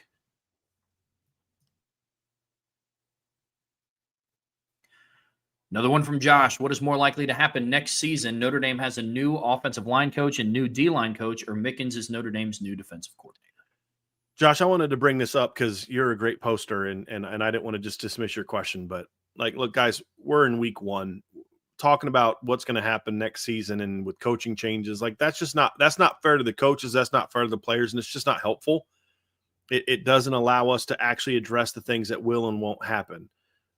Look, if every game is played like the first game, then sure, these things might come to fruition, but I don't know that that's overly productive. And I hope that we aren't going to have to be concerned about this in the offseason, because I hope they right the ship and Notre Dame goes on to win a national championship. And then Joe Rudolph leaves to get a job in the NFL. And then we're like, oh my God, how are we going to survive without Joe Rudolph? I mean, I literally hope that's what we're talking about after the season. And not Chris Ash gets a head coaching job and we're like, oh my gosh, how are we going to place for Chris Ash? I hope that's the conversation we're having in 3 months. But there have been coaches in the past that after one bad early game, we wanted to fire as fans, and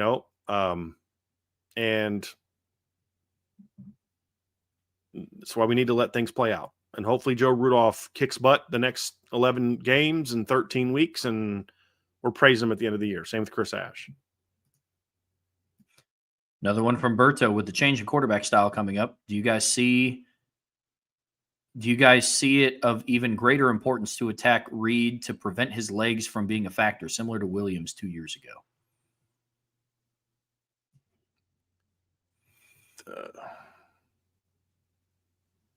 I mean, there's. Go ahead, Trev.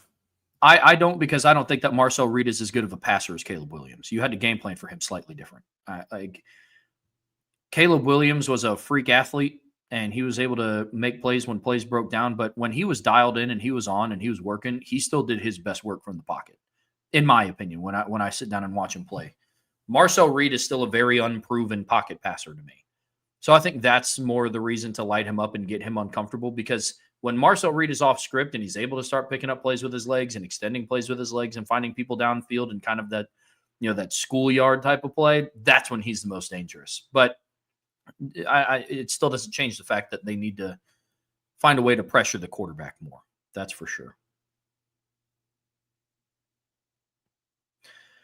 Tommy Guns, maintaining pass rush discipline will be imperative next week. Did you see enough last week to feel comfortable with the pass rush discipline to not let Reed loose? It's a completely different game plan, a completely different player. I don't know that I can really judge that, Tommy. It's a great question. It's a very fair question. I just don't. Yeah. like your question is awesome. I don't know that I can look at one game against a quarterback who's not going to run a whole lot. And there's only one play where Carson Beck scrambled and did anything, and that ended up going back 10 yards because they held Jared Dawson. It was a different game plan. I think they're going to attack. I shouldn't say attack. They're going to scheme differently with what they're doing for A&M, I would assume. Yeah. So it's just hard to know that from one game. From Bubs, do you think Jagasol will start at left tackle when he's fully healthy? Can I say I hope not? Because if the answer is I hope not, what I mean by that is if Jagasol comes back healthy and he's not at left tackle, that means they made another change that worked out well. If they don't make any changes between now and when Jagasol comes back, then yes, Jagasol should be the left tackle. Will he? Guys, we have to start wrapping our head around the idea that if anyone other than Anthony Knapp's playing left tackle, it's going to have to be a decision made by someone other than Joe Rudolph. I mean, you had what Charles Jagasol did at left tackle against Ohio State last year and Oregon State the year before, and what he did to earn the job in the offseason. And then with what Anthony Knapp has done, and with all that data, and with all the things that we know about what the players are good or not good at, Joe Rudolph very quickly and easily made the decision to move Charles Jagasol to right guard. I don't know what Charles Jagasol could possibly do in his comeback to make Joe Rudolph say, yeah, let's move him to left tackle. That's going to have to be a decision that's made by somebody else. It's my answer in a nutshell. I mean, unfortunately, I would love to be wrong, but my answer is no. Every possible person who could have competed with Anthony Knapp at left tackle has been removed from the equation and put in a completely different position. So, no, I do not think that he will. Florida Irish, am I the only one who is hoping Florida State absolutely steamrolls Miami later this season? Well, yeah, because I just dislike Miami. But I don't think that's the best thing for Notre Dame. I think the best thing for Notre Dame is that Miami turns out to be a juggernaut and just blows everyone else out. And you're looking back in the end of the season like you didn't even play well and almost had a chance to beat that team. You lost by 3, and look how well they're playing against everybody else. Yeah. I think that makes the loss look better if they go out and beat Florida by 20 in 3 weeks. If they go out then 2 weeks after that and just smash Florida State, just beat them by 17, it's not close, competitive. All of a sudden, people are looking at that Notre Dame game where, like, dude, Notre Dame didn't play well, and they lost by 3 and had a shot at the end of the game to go win it. Boy, maybe we need to rethink that loss for Notre Dame. Like, that's the best thing for Notre Dame is for Miami to smash Florida State. But I just can't do it. I don't know that I've ever rooted for Miami to beat Florida State. That's just such an unfortunate spot to be in. Like, honestly, man. Oh. Ugh.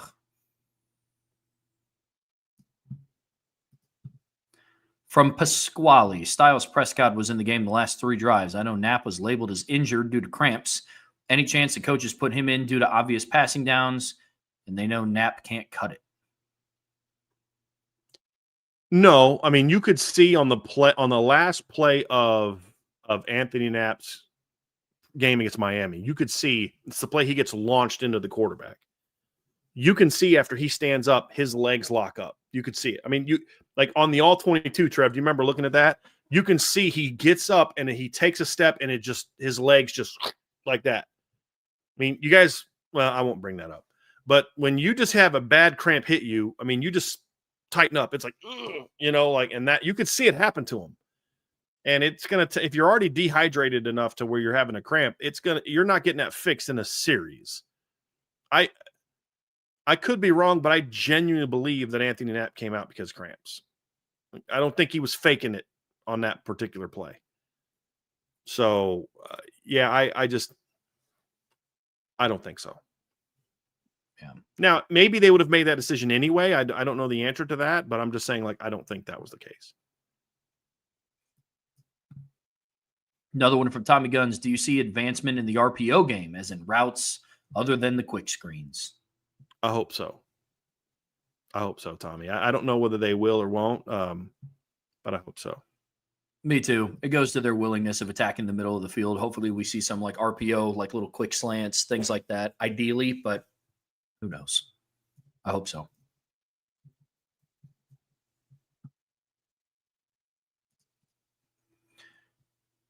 Another one from Pasquale. Ideal line too deep. I would start Bubakar and Josh Burnham. I would rotate Batoho, Tui Alamaka, Bryce Young a bunch would be my rotation there. In certain passing downs, I'd consider Logan Thomas, but I mean, not ahead of Bubakar and Batoho and guys like that. Defensive tackle wise, I'd probably start Onye and Dawson, and I'd have Rubio and Donovan rotating in, playing a bunch. And I don't even care who starts or doesn't. You're going to have different matches of those guys throughout the game. I'd probably get Armel going a little bit, but that's how my D-line rotate. It wouldn't look a whole lot different than the one we saw Sunday night, other than I would start Burnham over Bryce. I think not starting Bryce also takes some of the pressure off of him. He's putting you can see it, Trev. He's putting a lot of pressure on himself. And I think having him as a starter is adding to that. I think if you bring him in the rotation, there's just something about not starting a game that takes a little bit of pressure off of you, especially as a young player. And that's kind of why I would go that direction. Yeah. Real quick from this one from Josh Phillips, he says, I don't see Rudolph benching Knapp or reshuffling the line. We agree. So you think Denbrock adjusts his game plan when there's less plays that require pass protection? I mean, you can't adjust it too much. I think what they'll do more so, Josh, is just adjust the pass protections. You know, maybe have the tight ends help a little bit more, maybe do a little bit more action, things like that. So I think that's more of where it is. From USMA 87, how do you think the coaching discussions are going this week? I feel like Marcus Freeman has the public persona and pressers, but behind the scenes, he's very demanding of his staff. I don't know that I know that.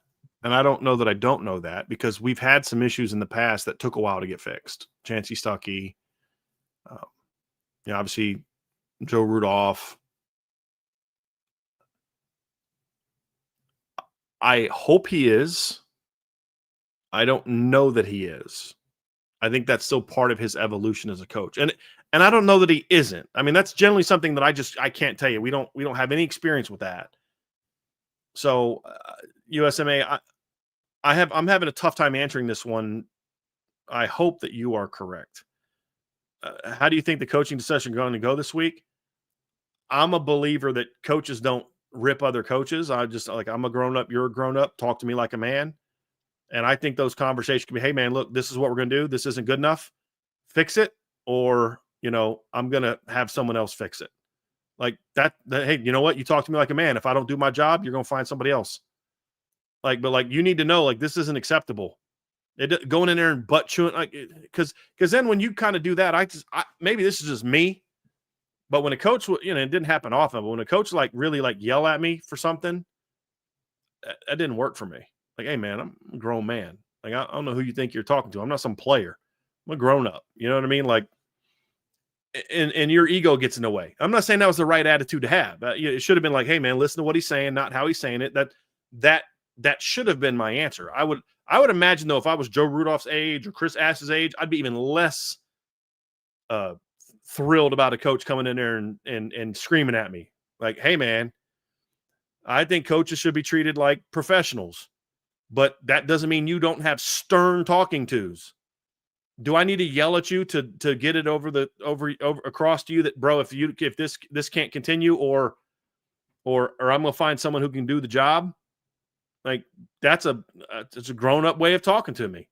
I don't think Marcus Freeman's going to go in there sometimes the butt chewing needs to happen. I get that when guys aren't doing that. I've talked to you about this before and you keep not doing it. Now we're going to have a problem. But I think it's more so it's stern talking tos. It's, hey man, this is not good enough. Fix it. But I'd rather Marcus Freeman go in with Chris Ash to sit down there, get on the game film, get on the board and talk ball about how they can fix it than to go in there and yell at him for 5 minutes about how it's not good enough. Talk ball, man. I'd rather him get in the office with Joe Ruff, say, hey, man, this isn't good enough. What's your plan to fix this? As opposed to him just going in there screaming at him for 5 minutes. I don't know that is necessarily, and that's not what USMA is saying. That's the kind of demanding that matters more to me. Hey, this isn't good enough, and if this doesn't get fixed, then this is what we're going to do. And you're not going to like it. That's what I would prefer. I don't know that he's that way. I don't know that he's not that way. That's just not something that we know a lot about him. I mean, I know that he was very upset about the stuff with Chancey Stuckey when he finally found it out, but we know he's made changes for coaches not doing their jobs. So I do think that has a high standard, but how that goes about, I don't know. That I don't know. I think it's like with anything USMA. It just comes down to how well you know each coach, each player. Like it just look, Brian and I we see that very similarly. I'm someone where like I can understand, I guess, the message over tone, I suppose, but talk to me like a man. I get that completely. I've also played with people. I've also worked with people that they only understand tone. Yeah, I've coached kids like that. And I've had people which like if you say, hey, you need to get this. You need to get this fixed now. And if you say just like that, they're not going to understand it because you're not yelling at them. And so I think it just comes down to knowing who you have in your staff. Joe Rudolph could be somebody to where if Marcus Freeman's like, hey, look, man, this has to get better. In his mind, it could be, and this is pure speculation. I have no idea. It's just an example. That's all. Yeah. It's just an example. Yeah. Could be something to where if Marcus sits him down, it's like, hey, man, this isn't good enough. Rudolph in his mind might, well, he's not happy, but, we'll get better. But if Marcus is like, fix it now. And goes off on it for a few minutes, and then there's some threats of your job not being there anymore. Yeah, maybe. And then the switch might flip a little bit. It just depends on who you are as a person, man. Trev, I've talked about this. When I was at Christopher Newport, I had a kid on my team whose dad was literally a drill sergeant. And that, like, if I didn't yell at this kid, it's like he didn't hear it. I had another kid that if I yelled at him the same way that I yelled at, the other player, he would, at curfew, he would just he'd go in a hole, man. He just his upbringing and things that happened to him in his life. As soon as an adult male starts yelling at him, he just ear shut, head down. He doesn't hear any of it. Yep. And then I had another kid who nothing worked. He just was a really aloof, goofy kid who was super talented, but that's true too. I just feel like when you become an adult, it's like, if I have to scream at you for you to do your job or you to listen to me, then I need to find somebody else. Sure. Like, that's the way I look at it. Like, if I need to go into an offensive line coach, and again, we're just using this as an example. I don't know how Joe Rudolph is. I'm not, this is not a shot. This is just an example. And if I said, say, man, this is what we're going to do, and he's just kind of in one ear out the other, that's someone who doesn't respect me. He's gone anyway. If I got to scream at you as an adult for you to do your job, then, first of all, your self-pride should be greater than you should come to my office and be like, this BS is not acceptable, coach. We're going to do this, this, and this. I shouldn't have to come to you to talk about how we're going to fix it.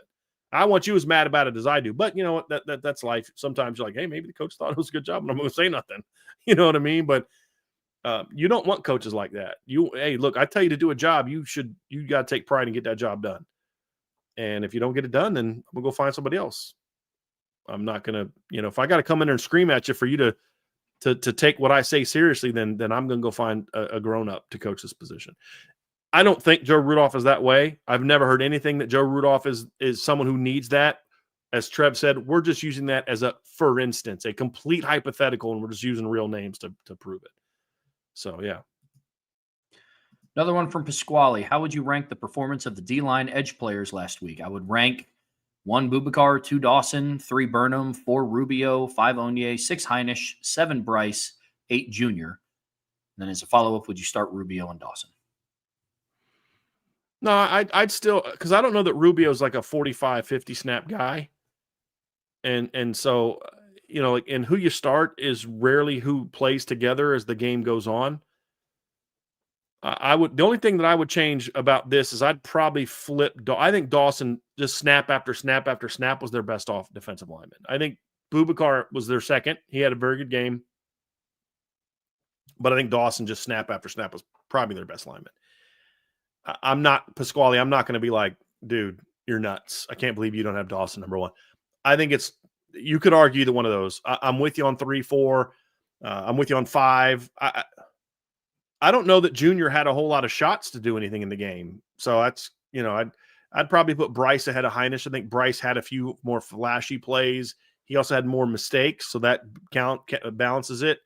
But overall, I think your list is very close to mine outside of, I'd probably flip 1-2 and would I start Rubio and Dawson? I'd have no problem if you wanted to do that. I don't think Jason Onye did anything to, lose a starting job. I think he struggled at early on, but settled in and played fine. I would still probably go with Onye and Dawson and then rotate different combinations throughout the game. So, like, what that means is I may start Onye and Dawson, but then, on snap 7, whenever that is, I'm putting Rubio in with Onye, and then 3 snaps later, I'm bringing Heinisch in with Rubio. And then that's kind of how rotation tends to go throughout the game. You rarely will see Notre Dame just start 2 guys, and then they play the whole game together. When this guy's on the field, he's on the field with that guy. They don't do that as much. What they used to do was interesting under Mike Elston. They would start, for example, like in 2018, they started Tillery and Jonathan Bonner. And then they'd play the first couple series. But then after that, you'd have Tillery in with, I think it was Heinisch. And then you'd have Bonner in with Myron Tungvaloa-Mosa almost the whole game. And then occasionally you'd see Tillery and Bonner again, but you'd almost never see them together after the first couple series. You'd have them with those rotate. And a lot of times that's how it ends up working out.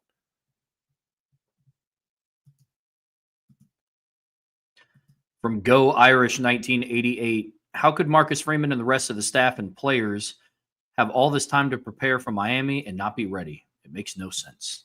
I get it. I mean, but again, you're playing a team that's different than the one you're practicing against every day. This is not uncommon. Like it really isn't. It's not acceptable. It's not, oh, I'm fine with it. No big deal. I'm ticked. But it's not uncommon for teams to come out in the openers and lay an egg.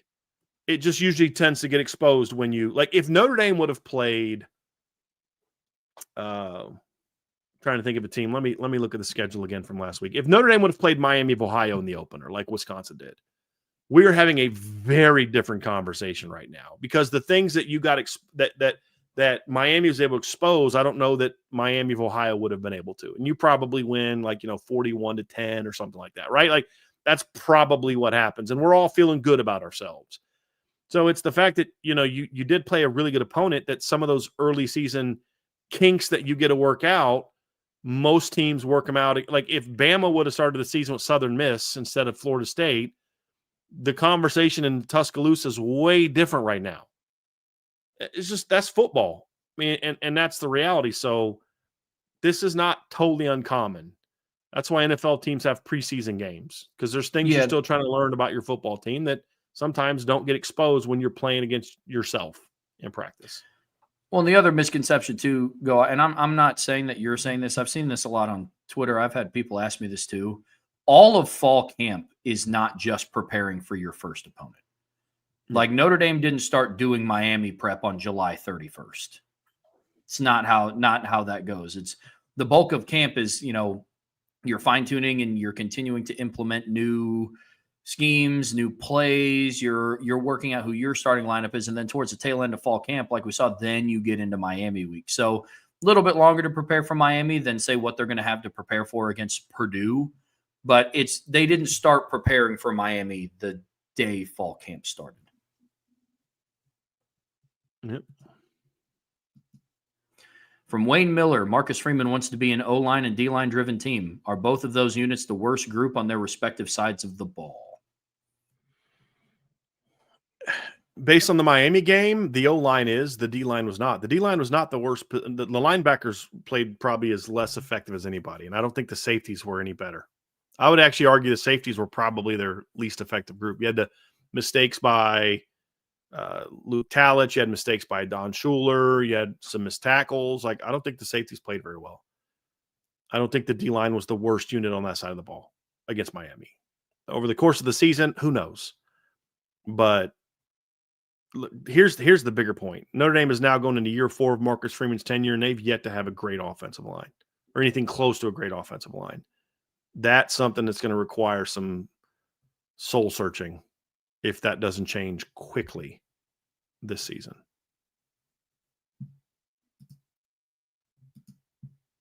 From Joshua Finn, do we think Marcus Freeman is going to have to get his hands on with the personnel decisions at certain positions? That or give authority to the offensive coordinator to do so. But yes, I think he will.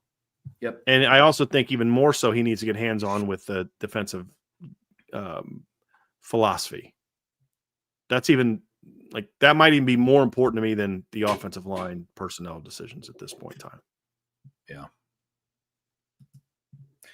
Jason Rose, I'm certainly not defending the performance of the offensive line, but do you think there is anything to it being this current group's first time playing together, like the iteration from left to right?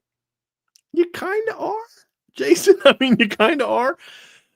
No, that's no. Like what, especially since it was the tackles that were the primary problem, and no. Mm-mm. Especially since Anthony and with Anthony Knapp, he's playing beside the guy that he played beside. What 1, 2, 3, 12 of the 16 games last year, he played side by side with Billy Schrouth. So that you could maybe say that with Emil, maybe, but I should know not 12 because he was at right guard. He played against him with the last. So Georgia Tech game, right? So he came in against Georgia Tech. So he played so last 9 games. See, Anthony Knapp has played 8 games because he didn't play the title game. 8 games. This was his 9th game with side by side with Billy Schrouth. That's not an excuse for him. Right tackle, you could maybe say that, but that doesn't have anything to do with some of the things we saw from Emil Wagner. Just getting tossed to the ground on run game, that has nothing to do with playing behind somebody for the first time. No. So I get it, Jason. I'm giving you a hard time with you kind of are defending him, but I get it. Look, you're just looking for things to explain it away other than they just got their butts kicked. But honestly, I just think it really comes down to they just got their butts kicked and they weren't prepared from a coaching standpoint to go play just even decent football on the edge.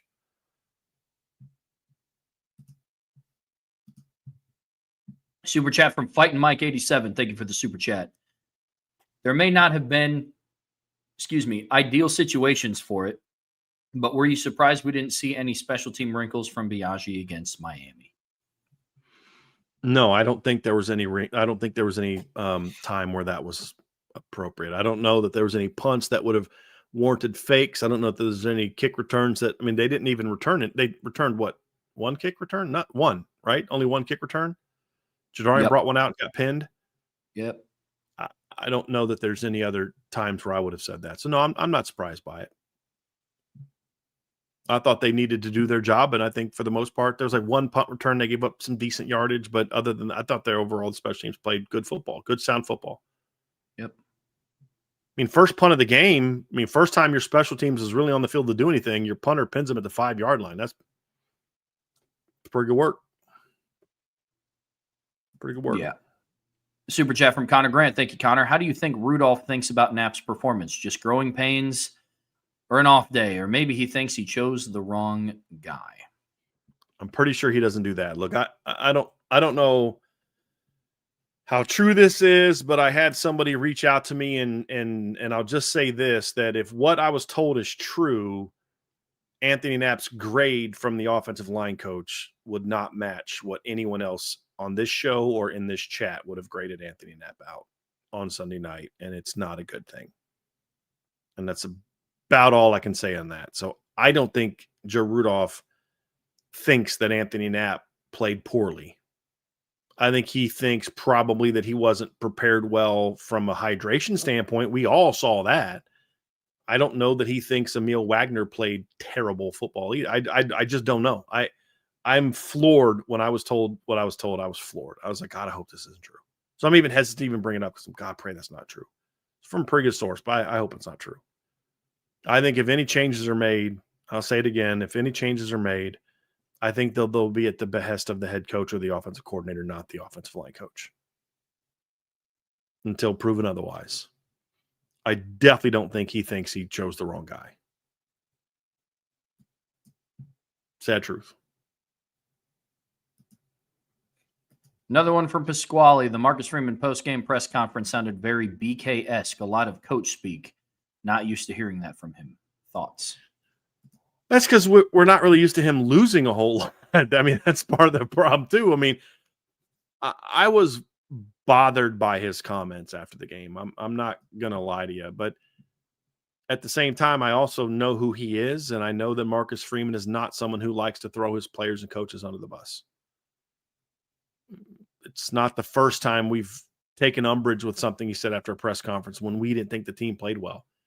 I honestly don't care what he said in the press conference, as long as it's not followed up by a similar attitude. Like he said he thought the offensive line played well. No, they didn't, and he knows it.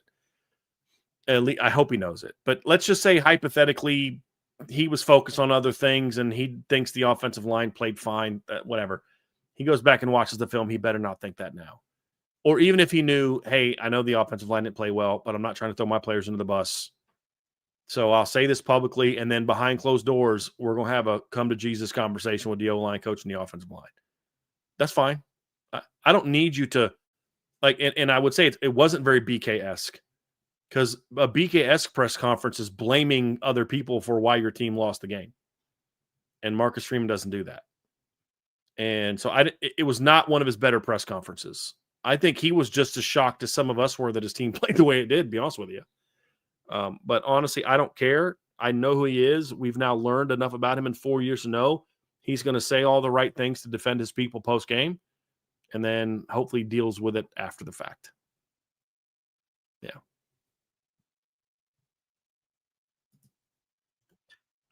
Robert McReynolds, if Denbrock understood the issues with the offensive line, i.e. bad pass pro, serviceable run blocking, why wouldn't he lean on the run game and call more straight runs instead of RPOs? I mean, that's a minor critique you can make of him, but at the same time, that's actually where I think some of you are misunderstanding RPOs is if you can't protect the quarterback, then RPOs are a great way to get the ball to the perimeter to receivers where you don't have to pass block. It's the opposite of what you think. And so the issue is more so, as I've said before, I would have liked to see more creativity in the RPO game and then better decision-making from the quarterback in the RPO game. That's a greater concern for me, Trevor, than why'd they call more RPOs. Now, are there a couple times I would have liked to have seen him just call a handoff? Sure. Yes. But if pass blocking is, bad pass blocking, serviceable run blocking, the answer to that should be more RPOs, just different designs. That's my only issue with I had two issues with the RPO game. One, you didn't always make the right decision. Two, there were other things they should have done in the RPO game besides what they were doing once they saw Miami's going to come up and play that aggressively at corner. The volume of RPOs is not a problem for me. I'd have no problem calling RPOs on every play as long as you execute it correctly. But if your offensive line is struggling to pass the football, there's a real easy way to get the ball into the hands of Malachi Fields and Jaden Greathouse and Jordan Faison without them needing to pass block, and it's with RPOs. So, and then serviceable run blocking. Well, if you're pulling the ball and throwing it behind people with well-designed RPOs, that's going to make them not as likely to kind of pin their ears back and come at you. So that's why RPOs work. So I understand where you're coming from, Robert. I do. I just don't think the prescription is less RPO. I kind of feel like this is like a Christopher Walken moment. You know what I mean? I want more RPO. Give me more RPO, just a little bit better designed RPO, a little bit better executed RPO. Again, we're pointing at too many of the wrong things, so yeah. Yeah. That's where I'm at. Tristan Schaub, Jeremiah Love is definitely athletic, but does he need to watch the hurdling, or is that just a part of his craft now? It's a part of his craft. Go ahead, Trev. I was going to say, like, Brian and I talked about this, or I was talking to Brian about this at the end of the show the other day. And look, man, I do think it's a part of his craft, and I think that it's something that he's more than capable of doing. But he was visibly frustrated at his lack of, I guess, involvement in the offense in the first really 3 quarters of the game. That does get me nervous with his play style of he feels like every time he touches the ball, he's got to go do something dramatic. It has to go do something that is extremely impactful. Why? Because he has the capabilities of doing it. I also wouldn't hate the idea of him staying grounded. Because if I'm a defensive coordinator and I see somebody that's looking to hurdle every chance that he gets within the confines of a play, if I'm a defensive coordinator going up against somebody like that, it's you make him regret leaving his feet. Yeah. And so he's athletic. It's a part of his craft. I also think that he should be careful. 2 leaps on Saturday, right? Only 2? There were like some where he was like, they weren't like hurdles, but he left his feet. But he had 2 like legitimate hurdles on. One of them was On absolutely Sunday. he should have done it. Like, Yep. the one on the holding.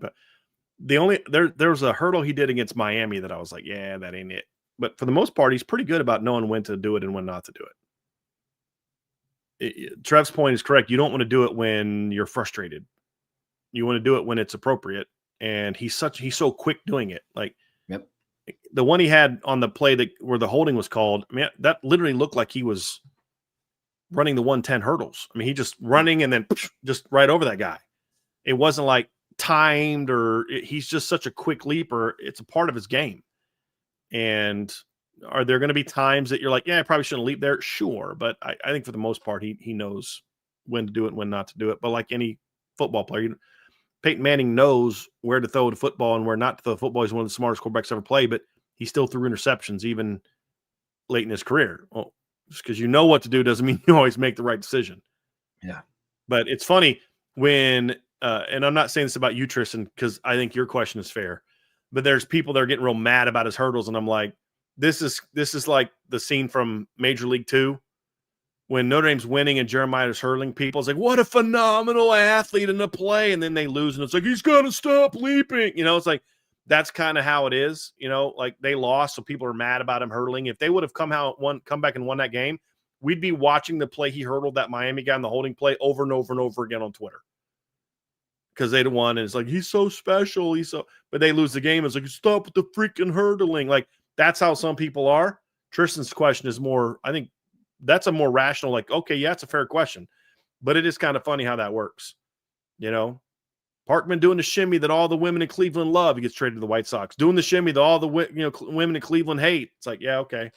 That's every storyline after a loss. I mean, if Notre Dame loses that game running the football 40 times, every question that we're going to get is, Notre Dame was supposed to have this dynamic passer under center. Why not use him? Maybe if they used him more, they wouldn't have lost. Yep.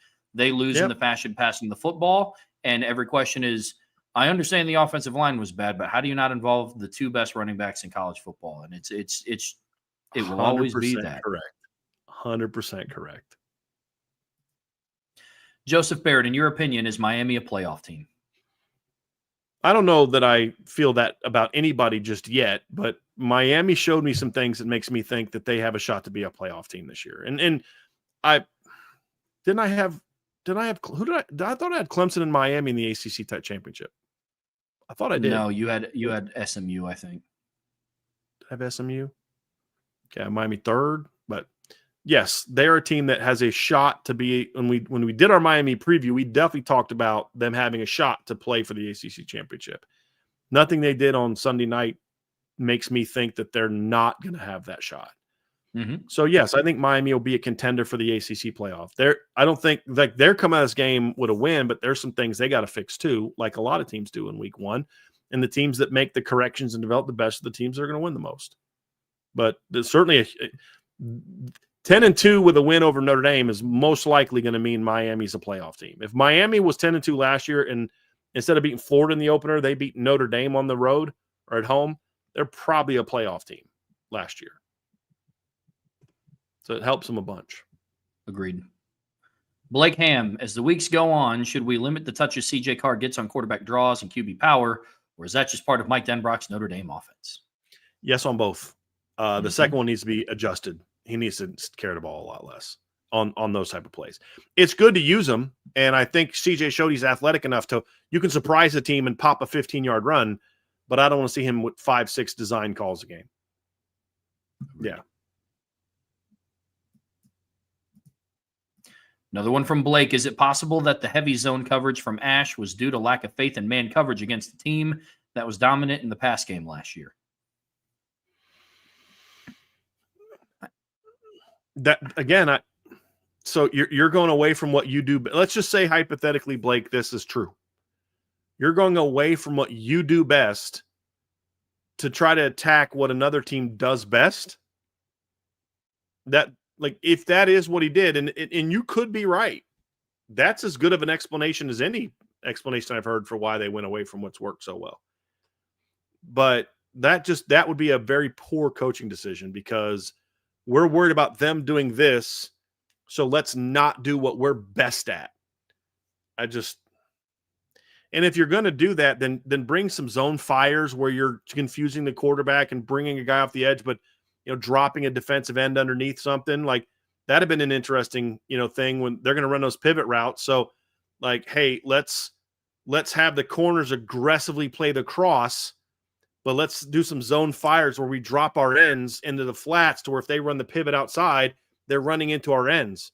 Like, okay, that's a zone technically, but it's a zone fire. That would make some sense.